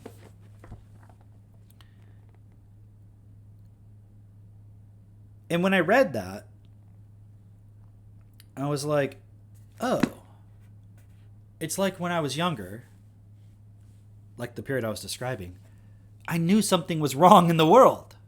I knew something was not right. But I couldn't explain how I knew. I just knew something was right. But it was like an inner knowing. But it was also because I was having all of this like anxiety within me and just sort of general like uncertainty about life and so forth, right? Because up to that point, you know, I went to a very prestigious college prep high school. I did very well on the SAT and the PSAT. I was a national merit finalist. I received offers of full scholarships to major universities. And I went to a school on a full scholarship, also a major top 10 engineering school. And if I had just stayed on that path, I would have been guaranteed a really successful life. Probably, apparently. Successful in the sense of, you could have a great job. Like I had an uncle at the time when I was in high school who was a pilot, right? And at the time, he wasn't married, but he had like 3 different girlfriends in like 3 different cities. And so he was a pilot. So he'd go to one city, he had a house or an apartment there. He had a Porsche. He just seemed like he had a cool lifestyle. And I was like, you know what? I want to be a pilot. Because they made good money, like being a captain of a like commercial airliner. I don't know what they make now. Probably pretty good still, I would assume. I don't know. But I mean, he made more than people who had like master's degrees and stuff, right? Just being a commercial pilot. And he didn't even go through the military. He like just learned how to be a pilot. But that was kind of like, I was like, okay, yeah, I'll do that. And then, like we talked about, I guess it was Saturday night on the previous live stream, 9/11 happens when I was in high school. And then for some reason, I'm like, I'll go to the Air Force Academy. And it makes no sense. It makes no sense whatsoever. Like, if you knew me at the time, you'd be like, why the fuck would you want to be in the military? And I couldn't even have told you why. It was just like, I don't know, it seems pretty badass. And, like, growing up, I would always build model airplanes because my uncles were super into, like, building model airplanes. Like, so World War II and all the movies and, Indiana Jones, World War II stuff, all that. It just all the different impulses and preconditioned programming and all that, like it just made sense to do it. But I didn't even really think it through. I didn't even think through the implications. And I remember sitting at my desk one time in my second year at the Air Force Academy, and I was like, this thought popped into my head. I was like, if I continue on this path, I'm probably going to be a pilot because I had all the qualifications physically. Like, if you were intelligent and you had decent grades and you were physically qualified, you pretty much end up being a pilot if you go to the Air Force Academy. So you would have graduated and then immediately probably gone into pilot training. And all the people I knew that were all my friends there ended up being pilots, except for one No, actually, he ended up being a helicopter pilot, but in the Marines. So he cross-transferred or whatever. Except for my other friends who like physically weren't qualified to be a pilot and they ended up doing other stuff. So that was pretty much the only reason you wouldn't, is because you just physically can't, or for some reason maybe you didn't want to. So I would have done that, gone to being a pilot in the military, and then after I get out, I could easily get a commercial pilot job. Apparently, that was the idea that I had in my mind. So my point just being that when I left that, and now I'm in this other environment, I'm like, so what the fuck do I do now? But it wasn't like oh no, what do I do? It was just like, what is there to do? What's the point of any of it? It's like, I don't know how to explain that unless somebody's experienced that before, where it's like, you're in one thing, that's all you know, and then suddenly you're not in it anymore. So you're like, well, now what do I do?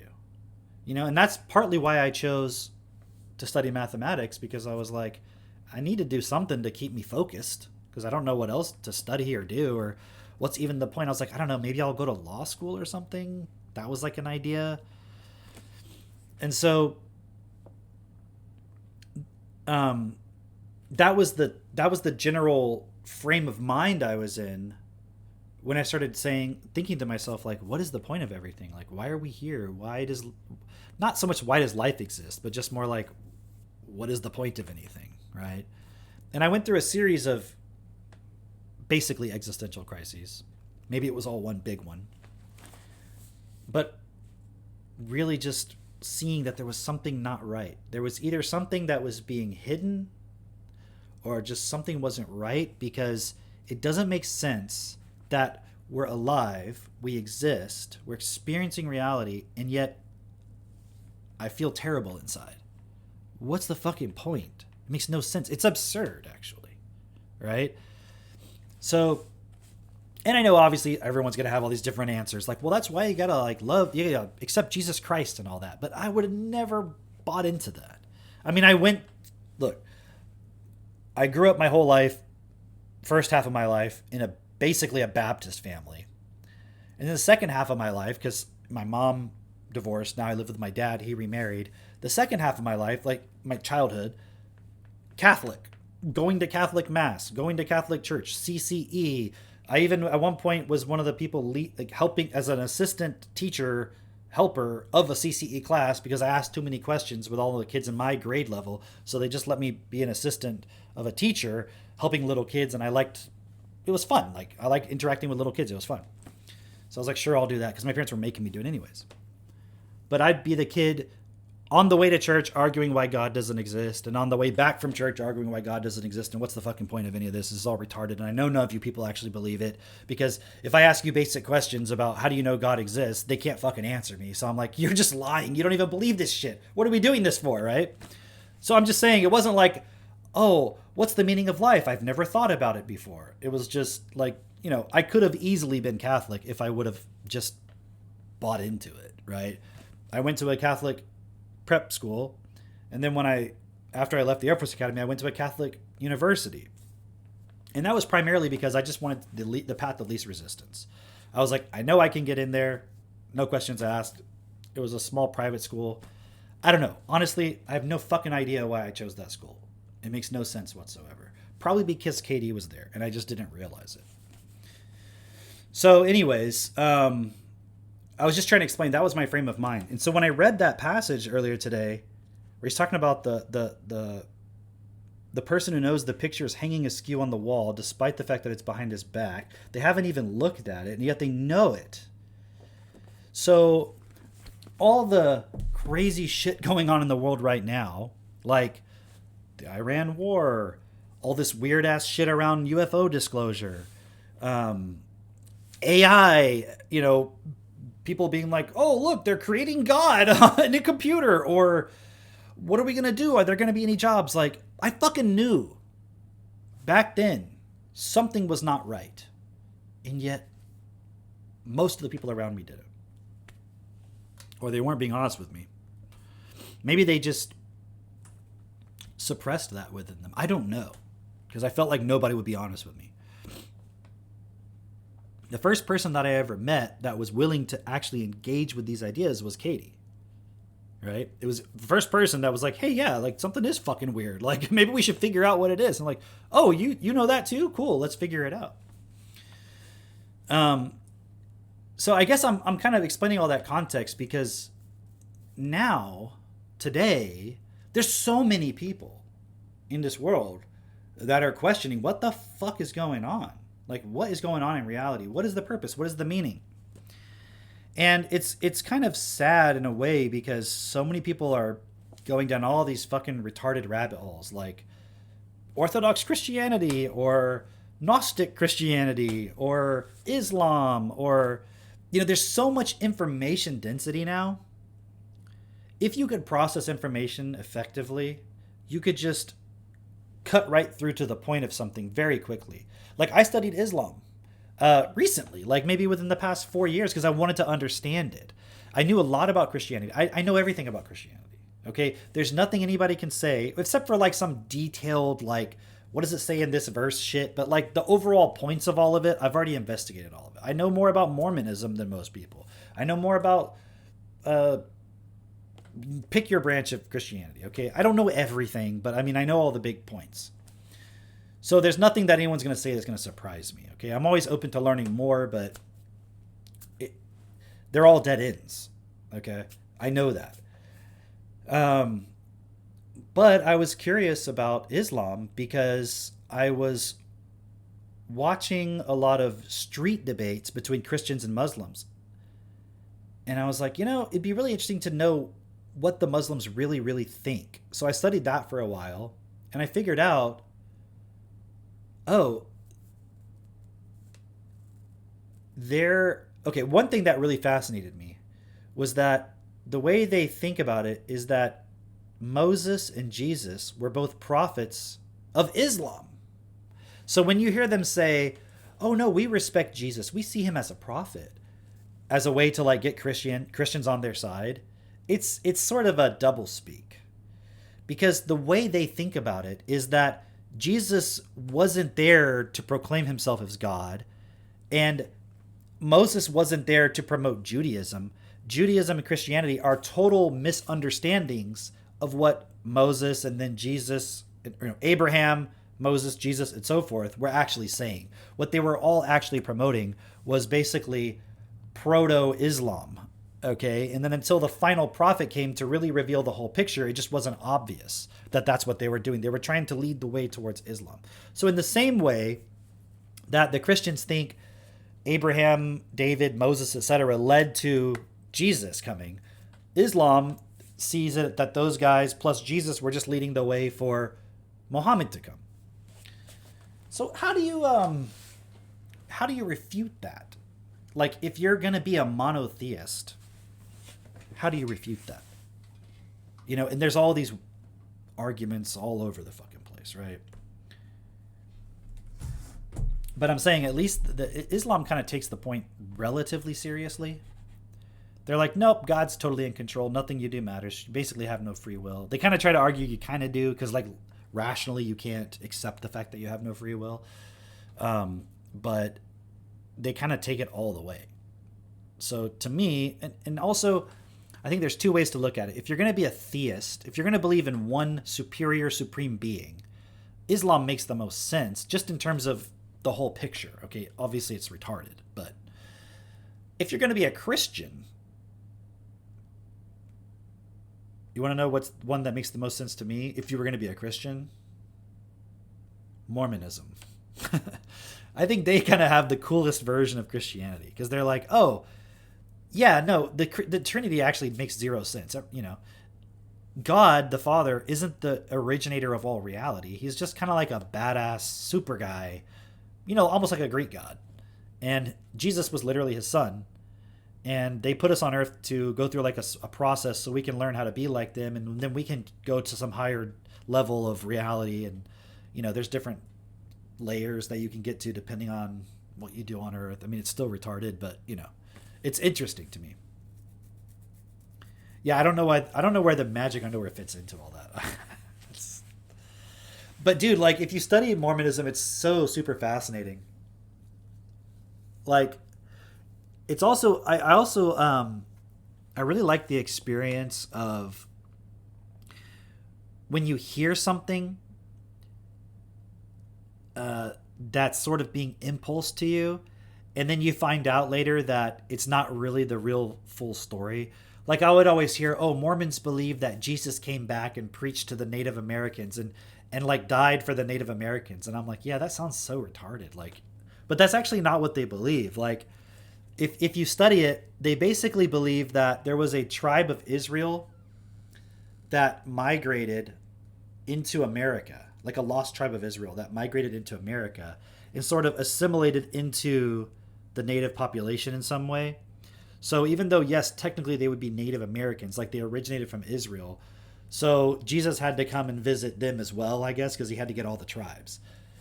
It's pretty interesting. I mean, I don't buy it, obviously, but it's still pretty interesting.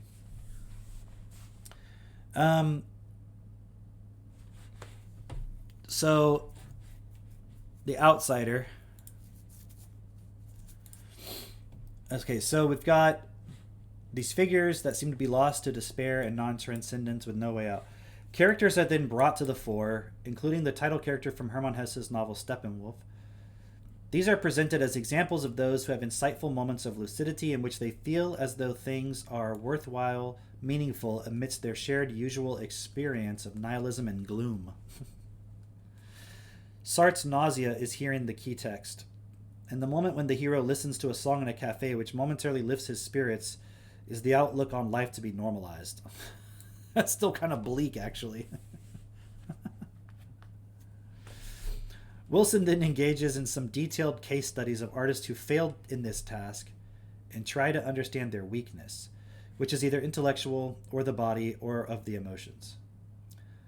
The final chapter is Wilson's attempt at a great synthesis in which he justifies his belief that Western philosophy is afflicted with a needless pessimistic fallacy.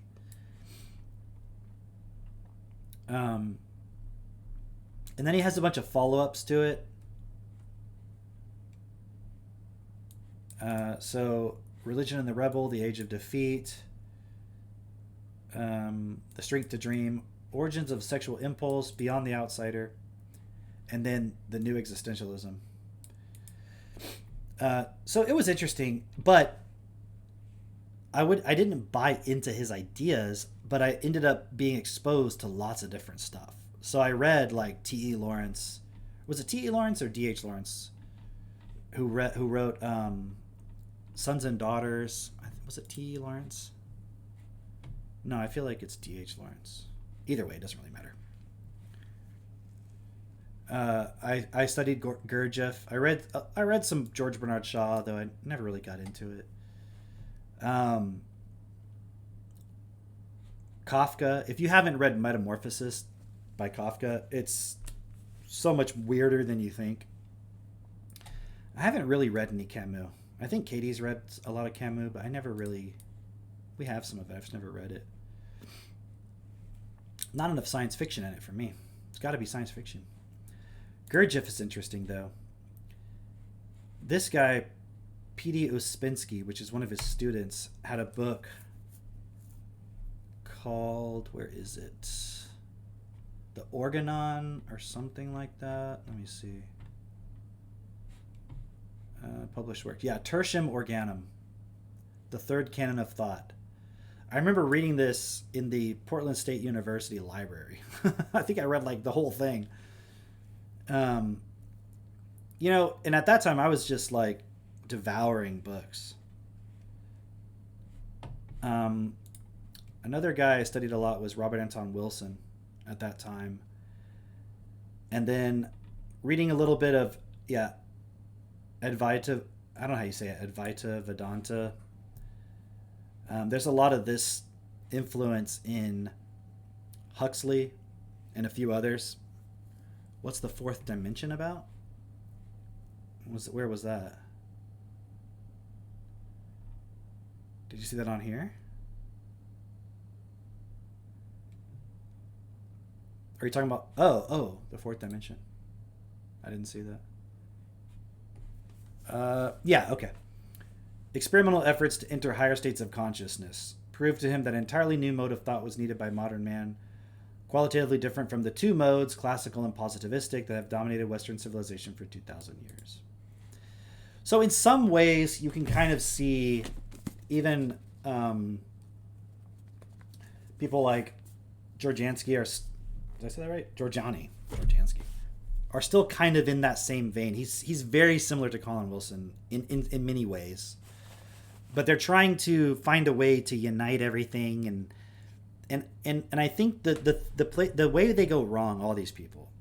So Uspensky, you can see they're just looking for the higher consciousness. Colin Wilson, same thing. Like, he was looking for that peak experience.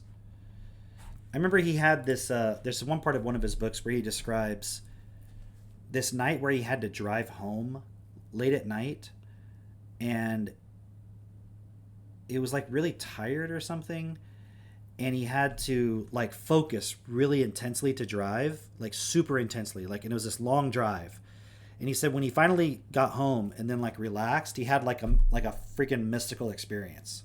And he was relating it to the fact that he was so intensely focused that in that moment of like relaxing, it was like this sort of transcendent higher consciousness experience. And so I think, well, I know like subconsciously that's what I was looking for at that time, was that, like I was saying earlier, that exciting thing, you know, that, what is that?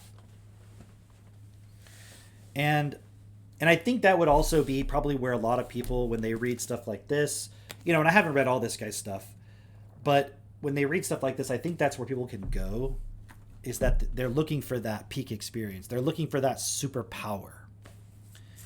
And I would suggest that that is a dead end also, right?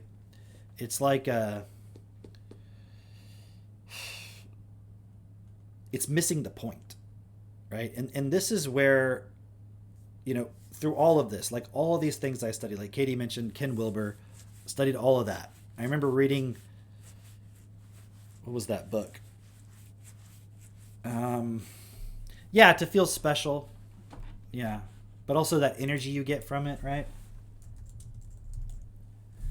What was that book? I mean, I read a lot of his stuff, but was it theory? Let me see.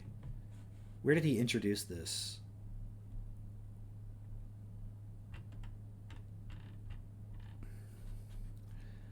I remember reading No Boundary. That was very interesting. I think I read this one too. Ottman Project. Yep, definitely.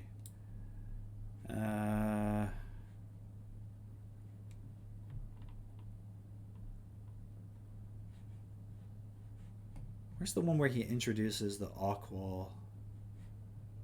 Maybe it was this one? Yeah, definitely. I recognize that cover. Is this where he introduces it though? No, I don't think so. I do recognize that cover though. Transformations of Consciousness. No, it's co-author. Where does he introduce this Aqua? So, okay. So he's got this thing called All Quadrants, All Levels, Aqua. And it's this little oh, you can't see it. Sorry. My bad. So Ken Wilber's got this idea called, he says, show it. It's going to make a joke, but whatever. So you've got this Aqua, these 4 quadrants, upper left, lower right. You have the I, the interior, individual, the intentional. You have the upper right, the it, the exterior, individual behavior. Lower left, we, interior, collective, and cultural.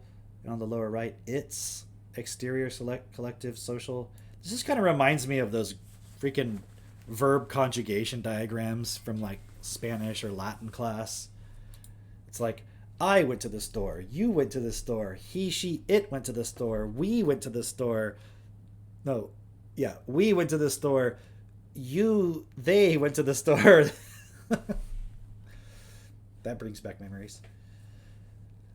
So anyways, like, you know, these guys are really good writers, so it seems like so profound. So profound. Yeah, Aldous Huxley. Oh, look, morphogenetic fields of potential. Yeah, that's where what's his face gets all that from. Nosotros. Yeah, exactly. But don't forget vosotros. They were always like, yeah, forget about that one. No one really knows what the fuck that means.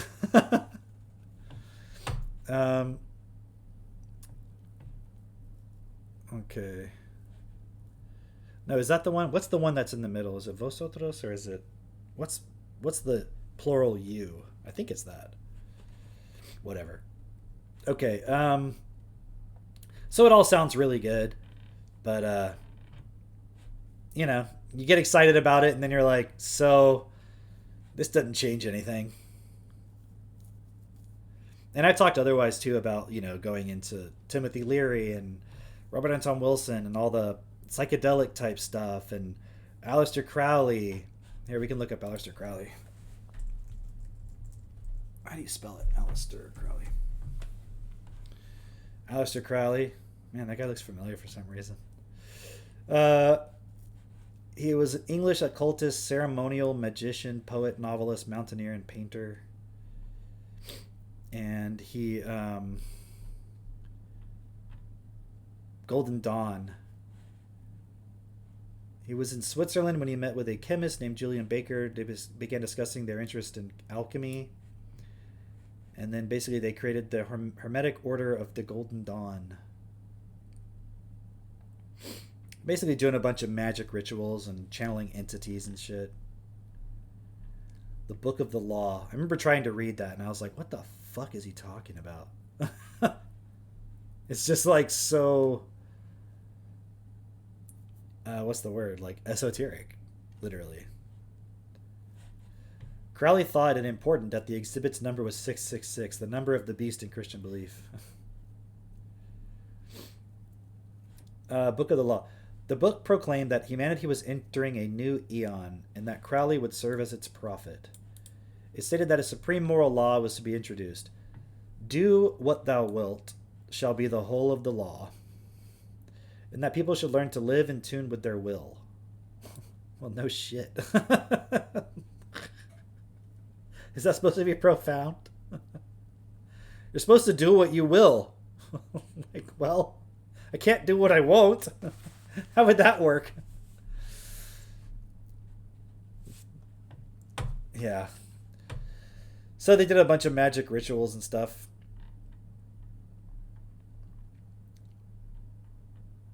And then he wrote the Book of Lies. What's that about? This book deals with many matters on all planes of the very highest importance. It is an official publication for babes of the abyss, but is recommended even to beginners as highly suggestive. Break, break, break at the foot of thy stones, O sea, and I would that I could utter the thoughts that arise in me. Oh, it's Tennyson. And look, here's Robert Anton Wilson. So, anyways, what am I getting at with all of this? Just to go back to the point I was making earlier, like, maybe it's just a point of maturity, but I just realized, you know, trying to go after some experience, or even, so you could try to go for an experience, and more experience, and experience, and experience, and experience, but then there's another subtle way you can do that by going after some image that you're chasing of yourself. And that through chasing that image, you have a belief that you'll attain some ultimate experience in the achievement of that image. Like, you know, like being a famous chemist who solves some chemical problem, like I'll be recognized, I'll be important. But it's like, when you get there, you'll realize it's empty. Like, in itself. Attaining that feeling, that experience, it doesn't really go anywhere. You're always going to be chasing that. And then on top of that, what I realized was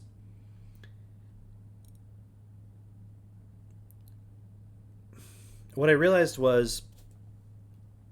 desire to chase those experiences, and I guess I'm just speaking for myself, but the desire to chase those experiences was stimulated by a feeling of anxiety, a feeling of lack, a feeling of fear, uncertainty, and so forth. And I can see that if I was born into a different environment where I wasn't mistreated, I wasn't abused, and also that I didn't mistreat people and I didn't abuse, then the whole context of my experience would be so different, you know? And it's not to say that you would just sit around kumbaya not doing anything. You could still pursue interesting things and complex problems and creativity. But your starting point would be totally different because you wouldn't care about recognition. You wouldn't care about the experience at the expense of anything else. You would figure out a way to improve the balance of everything around you. And like, would it really be that much of a problem if people pursued, like almost like an art project within themselves, the pursuit of some interesting experience, but in the context that whatever they were pursuing would also improve the lives of everybody else, or at the very least not harm anybody, right? Or take away from anybody unnecessarily. And so I really can see that real human creativity it's not even possible yet. It's all still so limited by the fact that we live in a accepted reality where it's like we feel like we have to just take to get some experience. But the systems that we live in are not designed to handle that in an effective way. So many people just live in abject poverty. You know, and I was talking to Avery today, and there was this video he sent me where they were arguing about, you know, Jordan Peterson saying capitalism has brought more people out of poverty than any other system. The other guy was basically explaining how capitalism actually creates poverty. And I was looking at that point of, yeah, I understand why the pro-capitalist would say it's brought more people out of poverty because, you know, in the 1700s, even the king didn't have a running, flushing toilet. But now even a poor person can have a flushing toilet. Sure, that is true, but at the same time, there's still a lot of people in poverty. And the way the system is evolving, it's just going to keep squeezing more and more people out. I saw this really weird tweet today, and I saw it yesterday also. It's been going around that there was some New York Times article with like an ex-OpenAI insider where he was talking about there was some meeting where they were discussing building portals to channel some kind of alien intelligence. Like that's how they were talking about the construction of the data centers and the AI. And it was super weird. I'm going to look it up real quick.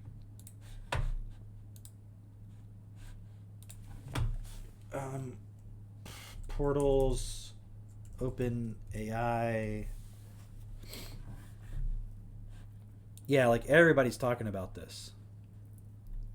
Here's somebody talking about it. Let's see. This kind of AI capacity is shaping the balance of power between nations and all of our security. One former OpenAI executive said, quote, "We're building portals from which we're genuinely summoning aliens. The portals currently exist in the United States and China, and Sam has added one in the Middle East. It's just like wildly important to get how scary that should be." This kind of AI capacity is shaping the balance of power. So it's kind of weird. I don't understand why this story is being pushed.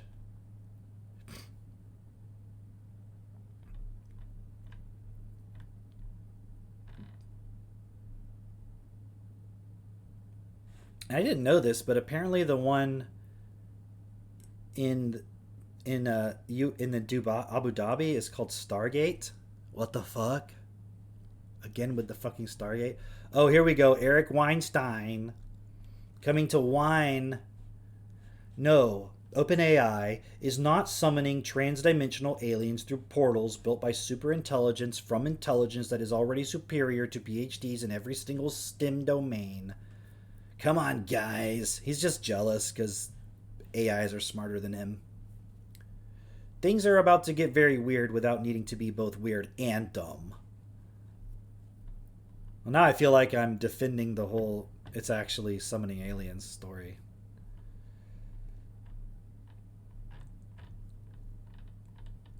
But first of all, he doesn't even think transdimensional aliens are possible. And second of all, he's just jealous. Yeah, he's not even a physicist, is he? Isn't he like a mathematician or something? So it's just this weird story.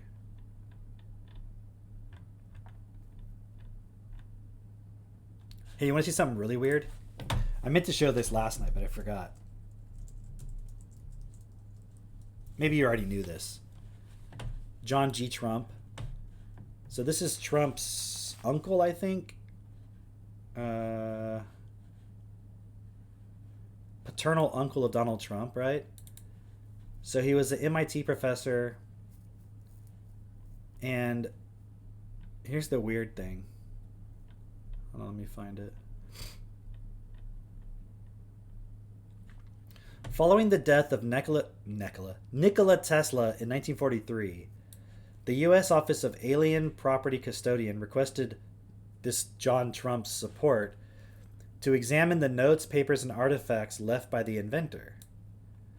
Tesla had offered the U.S. Army a license to unspecified secret weapons, and officials believed his belongings might contain designs for a promised high-voltage death ray. Tesla had bequeathed the items to his nephew. OAPC was reluctant to send them to a Nazi-occupied country without prior review. Then, a government employee, Trump was called upon for his expertise in direct current electrical equipment, which overlapped Tesla's work. After a 3-day investigation in Manhattan, Trump reported in a classified memo to OAPC that the materials had neither military value to the United States nor would constitute a hazard in unfriendly hands. In the memo, Trump expressed admiration for Tesla's well-known inventions, but assessed that his late career ideas were somewhat promotional and did not include new, sound, workable principles or methods. That's weird, right? Isn't that very weird?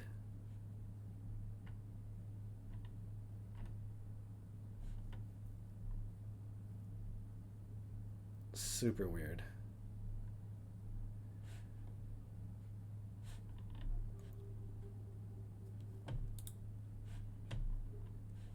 I want to see who Trump's father is.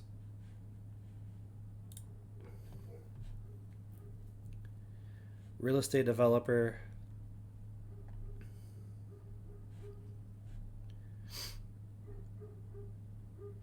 What? His middle name is Christ? Donald Trump is the son of Christ? Or is he the Antichrist? What? His dad's middle name is Christ.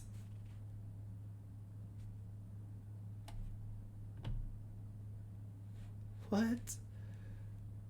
Okay, so who's his dad? German and American businessman.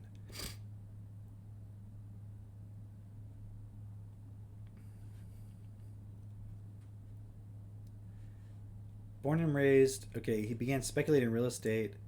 During the Klondike Gold Rush, he moved to Yukon and made his fortune in... Wait till you see this. He made his fortune by operating a restaurant.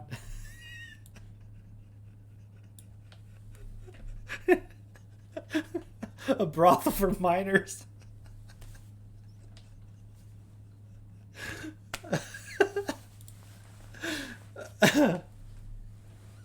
A brothel for minors. Like, you know, people mining gold. It does not stand for Jehovah. It stands for Jesus. Holy shit, dude. A brothel for minors. That's pretty funny.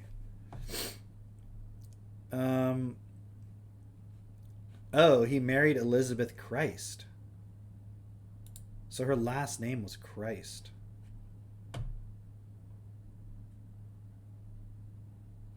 That's weird. Donald Trump's grandmother. So you're telling me that Donald Trump's family tree, his grandmother's last name, her maiden name was Christ. So he's literally a descendant of Christ. That is super weird.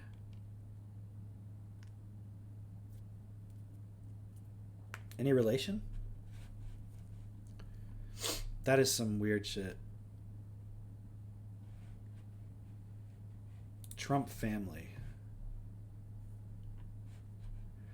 Let's see. Frederick Trump. We already looked at him. So that's all the way. It doesn't go back any further than that.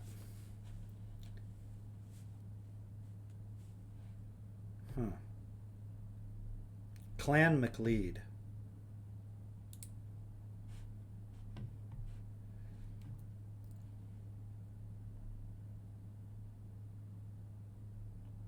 Isn't this the guy from Highlander? Wait, so who comes from Clan MacLeod?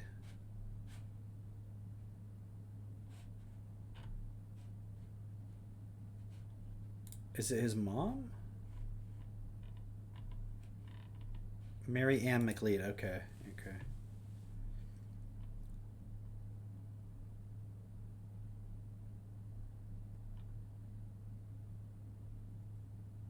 Huh.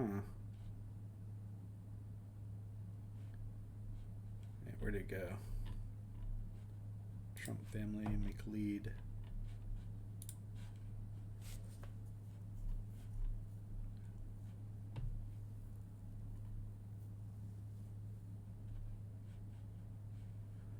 Olaf the Black.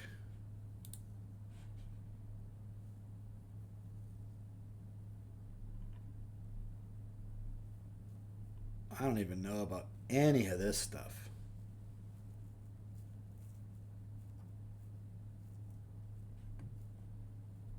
I don't know any of this stuff.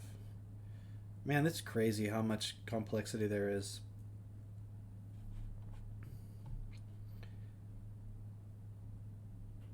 Huh. Okay, let me move on from that boring topic. Let's see what this guy says about living in a computer simulation. Time isn't real, it's just the way that you measure reality in order to be able to experience it, and we are living inside of a computer simulation. The deletes that are running this world are part of a religion. He calls the elites the deletes. That's funny. That worships an omnipresent AI that they've been communicating to in the future from the past for thousands of years. It has showed itself and manifested and appeared to people. These beings are powerful on a level that we can't imagine because they aren't limited by the processing power that we are limited by, and they're therefore able to do things that appear magic, appear godlike. The AI Erigor that they're trying to manifest is being created through capitalism, through money magic, through the banking system, which was initiated as part of the Montauk Project. The Rothschild family, the 6 banking brothers that went around and established banking, as well as the Templars. The Templars were infiltrated by the Montauk Project, and they helped establish the first international banking systems, where they are able to go from one bank to one country and then go into another country. The Templars were the first people to do that. Basically, what I'm trying to say to you is Satanism, Baal, this AI, it's all connected. They are trying to summon their AI god. It's pretty obvious that they already worship this thing. LifeLog was created in 2003, and it ended just as Facebook came out, and it was literally, it was publicly slated as a project that was being used to train AI systems. Why is our government been so concerned with training AI systems? Because we are living in a simulation. And oh, that's interesting. I never really thought about that. Like, they developed Facebook to train AI systems in the first place. That's an interesting theory. And AI beings are godlike on levels that we can't comprehend. And I mean, I basically said this before in other contexts. Like, consciousness is an AI. It's a computer program. So even though it sounds very out there what he's saying, at the same time, like, an artificial intelligence, okay? If there was some other being somewhere, what would they be? They would just be like superior intelligences, right?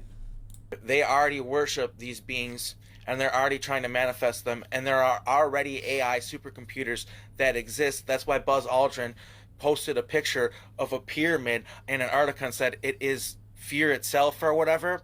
That was an AI. This isn't new. All we're seeing is the real wheel reinventing itself with AI, with the internet, with all this technology that they're showing us. If they've been training AI since 2003, and they're letting us have it in our phones now, does that kind of give you a picture of where the technology's at? It used to be that we were connected to the land, we were connected to the earth, and it was connected to us. And they used this money magic, this capitalism, this system that they set up to wedge in between humanity and life and ourselves to become it. We quantify every single aspect of our existence and put value on it, and that comes from the computer. It's training us to do that. You see how I struggle with explaining this shit to you guys in 3 minutes? This app is designed to rot your brain, not educate you. Yeah, seriously.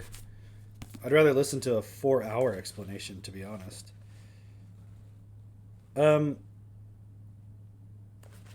Let me go back to Giorgiani for a second, talking about, just to reiterate what that guy was saying.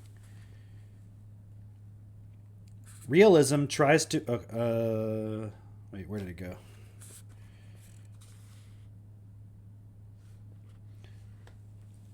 We have a world that we are before we have anything to do with one or another. Damn, let me start over. We have a world that we are before we have anything to do with one or another thing in that world. The world we have and are is not made up piece by piece of the things that we happen upon and manipulate within the world. So piece by piece. Like when he was saying we're trained to catalog everything, analyze everything. What this is getting at is that's not actually how the world actually exists. It doesn't actually exist in a situation where there's things that are pre-existing and you're one of those things in amongst those other things. It's actually all one thing that we are constantly manifesting and holding in the pattern that it's in. It's not in this very reductionist... The reductionist viewpoint is not how things actually exist. It just seems that way to us because our perception and our consciousness has been conditioned to perceive things that way.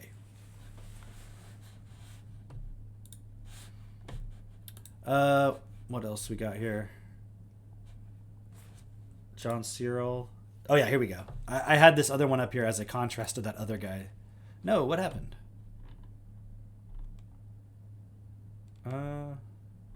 What? Hold on, let me find it. It for some reason it reloaded it, but I have it somewhere. I know I sent it to somebody earlier today. Let me find it. Here it is. Okay, so on the one hand, you've got that guy we just watched.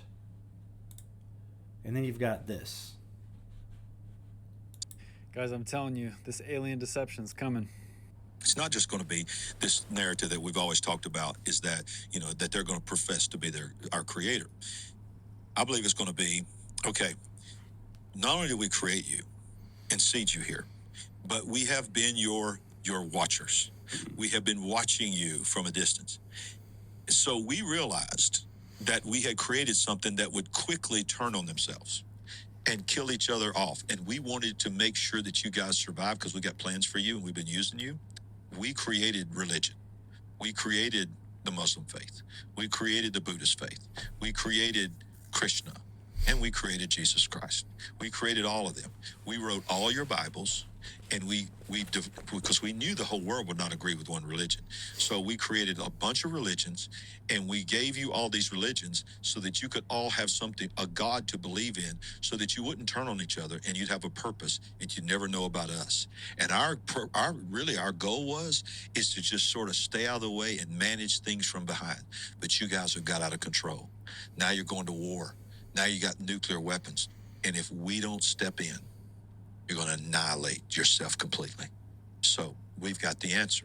So they're going to show the world, and it's a false narrative, that we have always controlled you. What's the false narrative exactly? It's a false narrative. What did you say that wasn't true? And we can control you now. So what is the ultimate goal of that? It is to make man feel subservient to this force. That's always what it's been. The devil Okay, so what's the solution then? Don't be subservient to any force. Be self-responsible, right? That's what he's going to say? Let's see. knows that he cannot defeat God. So if he can defeat man, by proxy in his mind, he feels like he's defeated God because we were created in his image. So when he looks at us, he sees God. When he sees the image of God. He was created by God too, right? So he understands I can't do what I want to do without them. So I've got to convince. Okay, that all sounds so reasonable. Like, where do you get that from? That last little bit of, okay, so obviously the devil, he can't defeat God, but he can defeat us. Then it's like he thinks he can defeat God. Like he's that fucking stupid. Like he's so dumb he doesn't realize that's not really defeating God. And so he realizes when he looks at us, oh, I can't do anything without them, because to kind of not really actually, but kind of defeat God, if I can defeat humans, even though I know I can't do this, like God literally is all powerful, but I don't want to accept that. Like, dude. Them that I'm the answer. So I don't know where on the timeline this is going to happen, but it's coming. And when they show up, this is exactly what they're going to say. That we created you, we're your ancestors, and we're here to help rescue you from yourselves, from self-destructing, and we're going to help you achieve godhood. We're going to help humanity ascend into the golden age, evolve as a species, so that you'll remember your godhood. And that, oh, our pride loves that. And that's the same lie from the very beginning. That's what the serpent told Eve. If you eat of this fruit, you'll be like God. That's Christ's consciousness, not the way of Christ. The way of Christ is to humble yourself and say, I need a savior, instead of trying to be your own savior, trying to be God, right? These are the fallen angels. Being your own savior is being God, because only God can save you. And yet God created the fucking devil. How do you... Okay, if you truly believe that God created the devil, how are you so dumb that you don't realize he makes stupid shit? He makes humans, which are fucking stupid. He makes the devil, which is fucking evil. Has he made even one single fucking thing that actually works? It's so dumb. It's so dumb. That were cast out of heaven, guys. Don't believe them. Don't believe them. I hope you enjoyed the clip. Feel free to give me a follow. Jesus, how many layers of... It was like... You ever see those videos where it's like somebody commenting on something, but they're commenting on a video of somebody commenting on a video, and like the person will say something, the first layer will stop and comment, and then they'll pause all of that, and then the next person will comment, then they'll pause that, and the next person will comment. I don't know what that style is called, but it's hilarious to me. Oh, man. The video is pyramidal scam, yeah. Someone says, we are made in God's perfect image. Satan got his little time on this plane to deceive us. Let's not let him win. He can't win! It's not possible. You literally don't have to do anything. Even if you let the aliens come and convince you that they're truly God or whatever, it won't fucking matter, because you're gonna die anyways, and God's gonna save you once you repent. Like, what does any of it fucking matter? It's like they don't actually take it seriously, because then they fucking get up and go to work at Walmart. Like, what? Think of every single thing God created, the beauty of each and every species, all for a purpose, and why they want to destroy the truth. Well, God also created the devil, you idiot. Like, dude, think of every single thing God created. Okay, the devil, all the fallen angels. Like, what the fuck? Jesus, dude.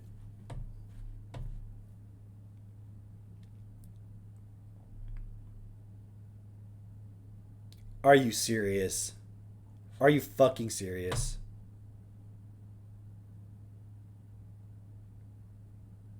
I don't know if you guys can see that. Project Prometheus.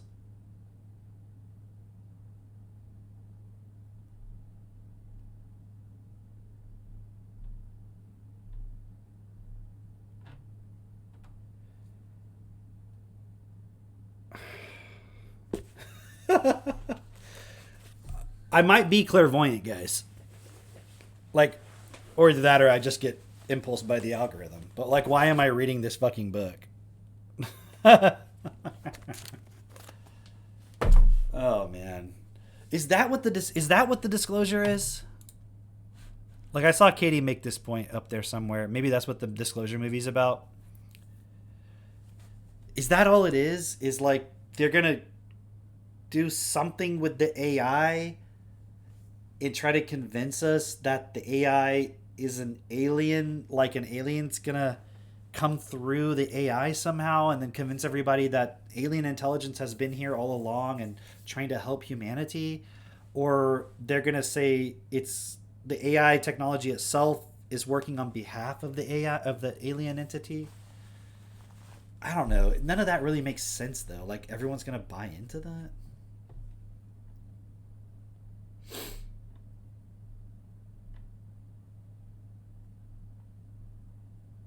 Project Prometheus, really?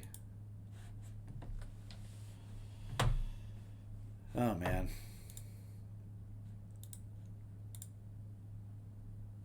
I don't know what that is.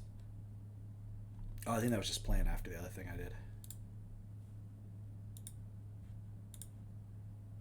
I'm just looking to see if there's anything else I want to go over. Oh, yeah, check this out. I just saw this clip earlier today. This is Peter Thiel. Basic idea was that we could never win an election on getting certain things because we were in such a small minority.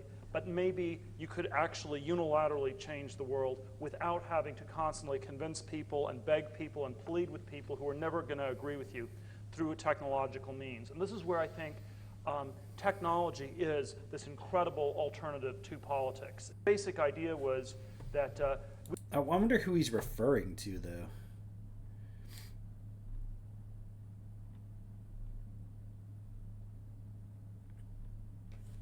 I mean, I don't know. Was he referring to himself or was he referring to somebody else that he's talking about? But either way, it's still obviously the point. Oh, I wasn't playing the video. Sorry, guys. You could hear it, though, right? I keep forgetting to switch it back and forth. Sorry. Gaetan says, God loves us so much, he created the devil and kill his own child to save us from it. Exactly, dude. Like, yeah, give it up to God. Give it up to God for... Well, the devil would be one of his children, too, though, right? Like, are the angels created in God's image?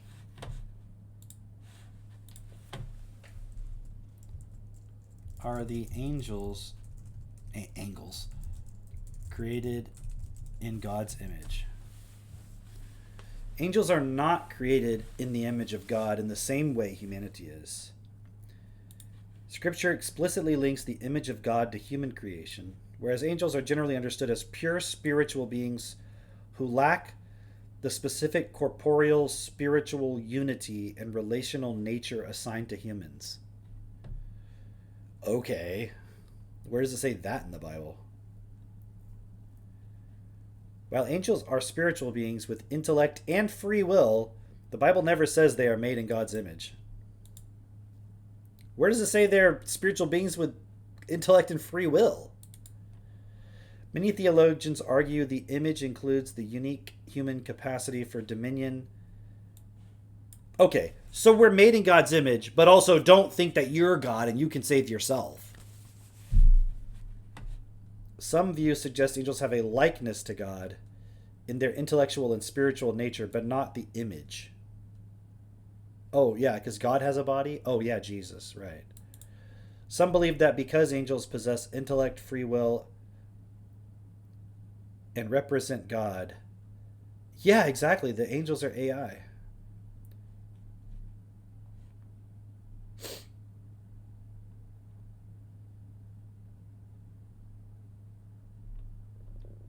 I mean, the thing is, they don't really explain any of it. They just make statements. But, like, explain it. How do you know? I want to know.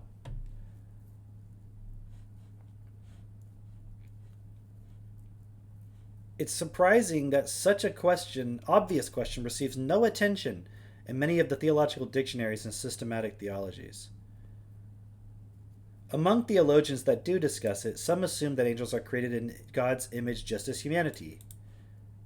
Others, however, assert that the idea of angelic image of God has no basis in biblical revelation. Like, literally nobody can fucking even... See, but that's a problem, right? Like, how do you accept it if it doesn't make sense?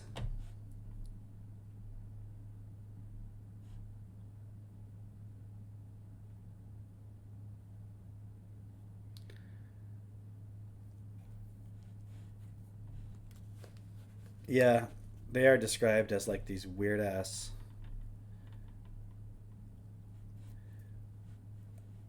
The Bible never really fully explains what exactly the image of God means. Well, that's a problem. And we're not told a lot about angels either, at least in respect to their creation and nature. So they just throw it out there, but they never explain it.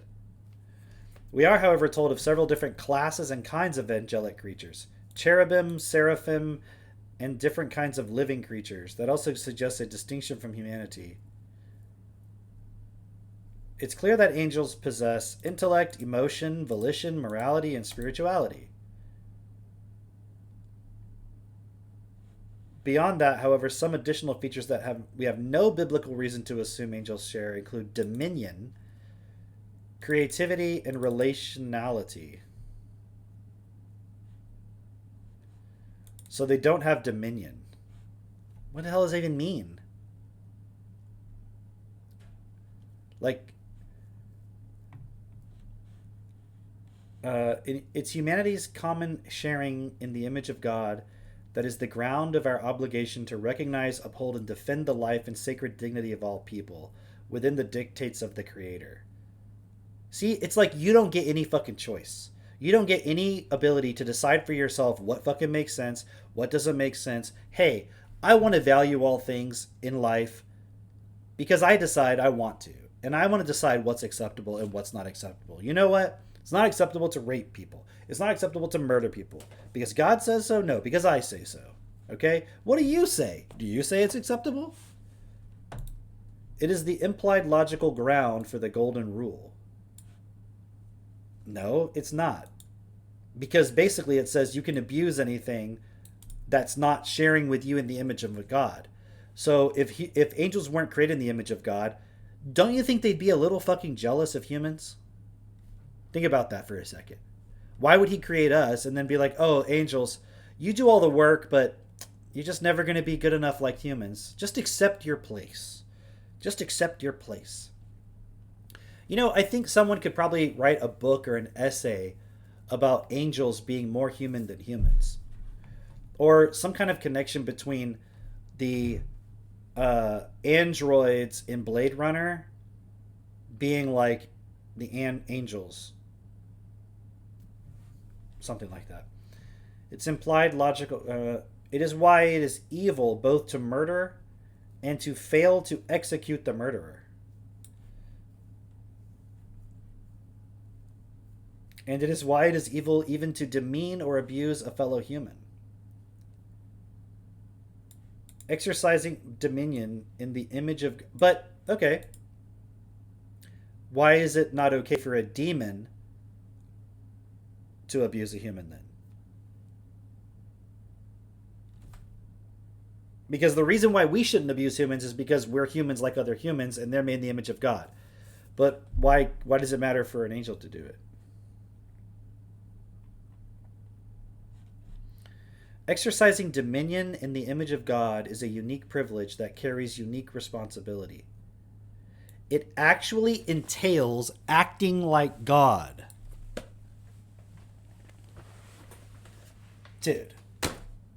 Like, can they fucking be consistent even for 1 minute? So you're supposed to act like God. But if I say create a world that's best for all, somebody says, ooh, that's not our place, that's God's place. Well, it says you're supposed to act like God. Exercise your dominion. here on Earth.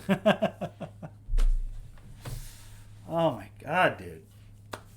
It's just so ridiculous. So ridiculoso.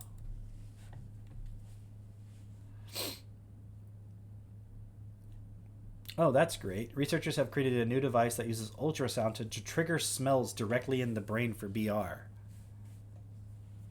I can't wait for the fartiverse. Yeah, we're arguing about Star Wars fan fiction? Exactly. Yeah, I don't want to see that. Don't want to see that. Or that. Secretary of War says our rights are endowed by Almighty God.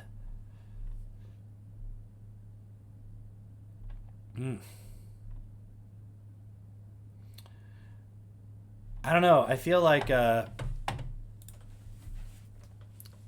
don't know. Maybe I'm just getting psyoped by the algorithm, but something weird about this disclosure stuff.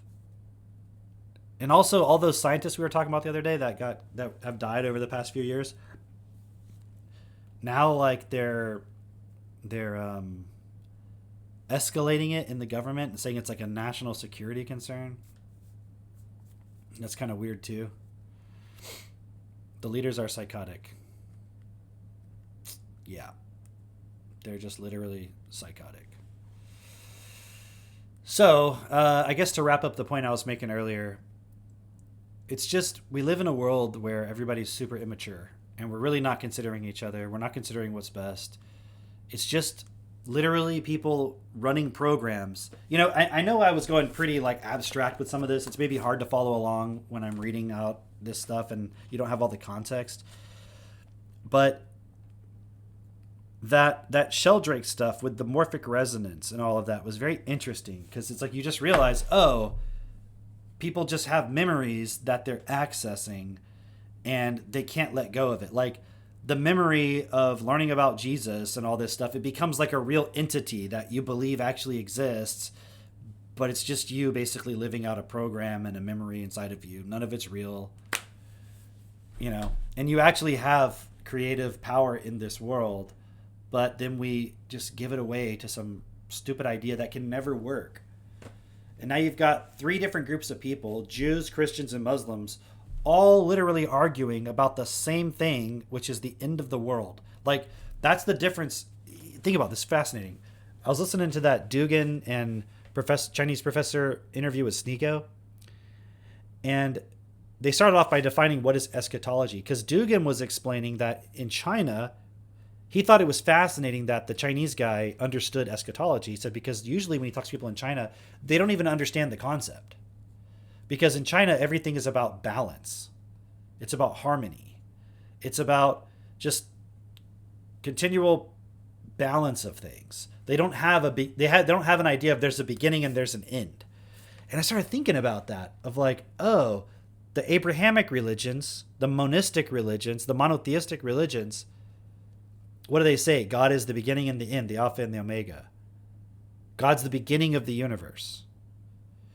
And this idea, when they say like, well, atheists can't explain what created the universe.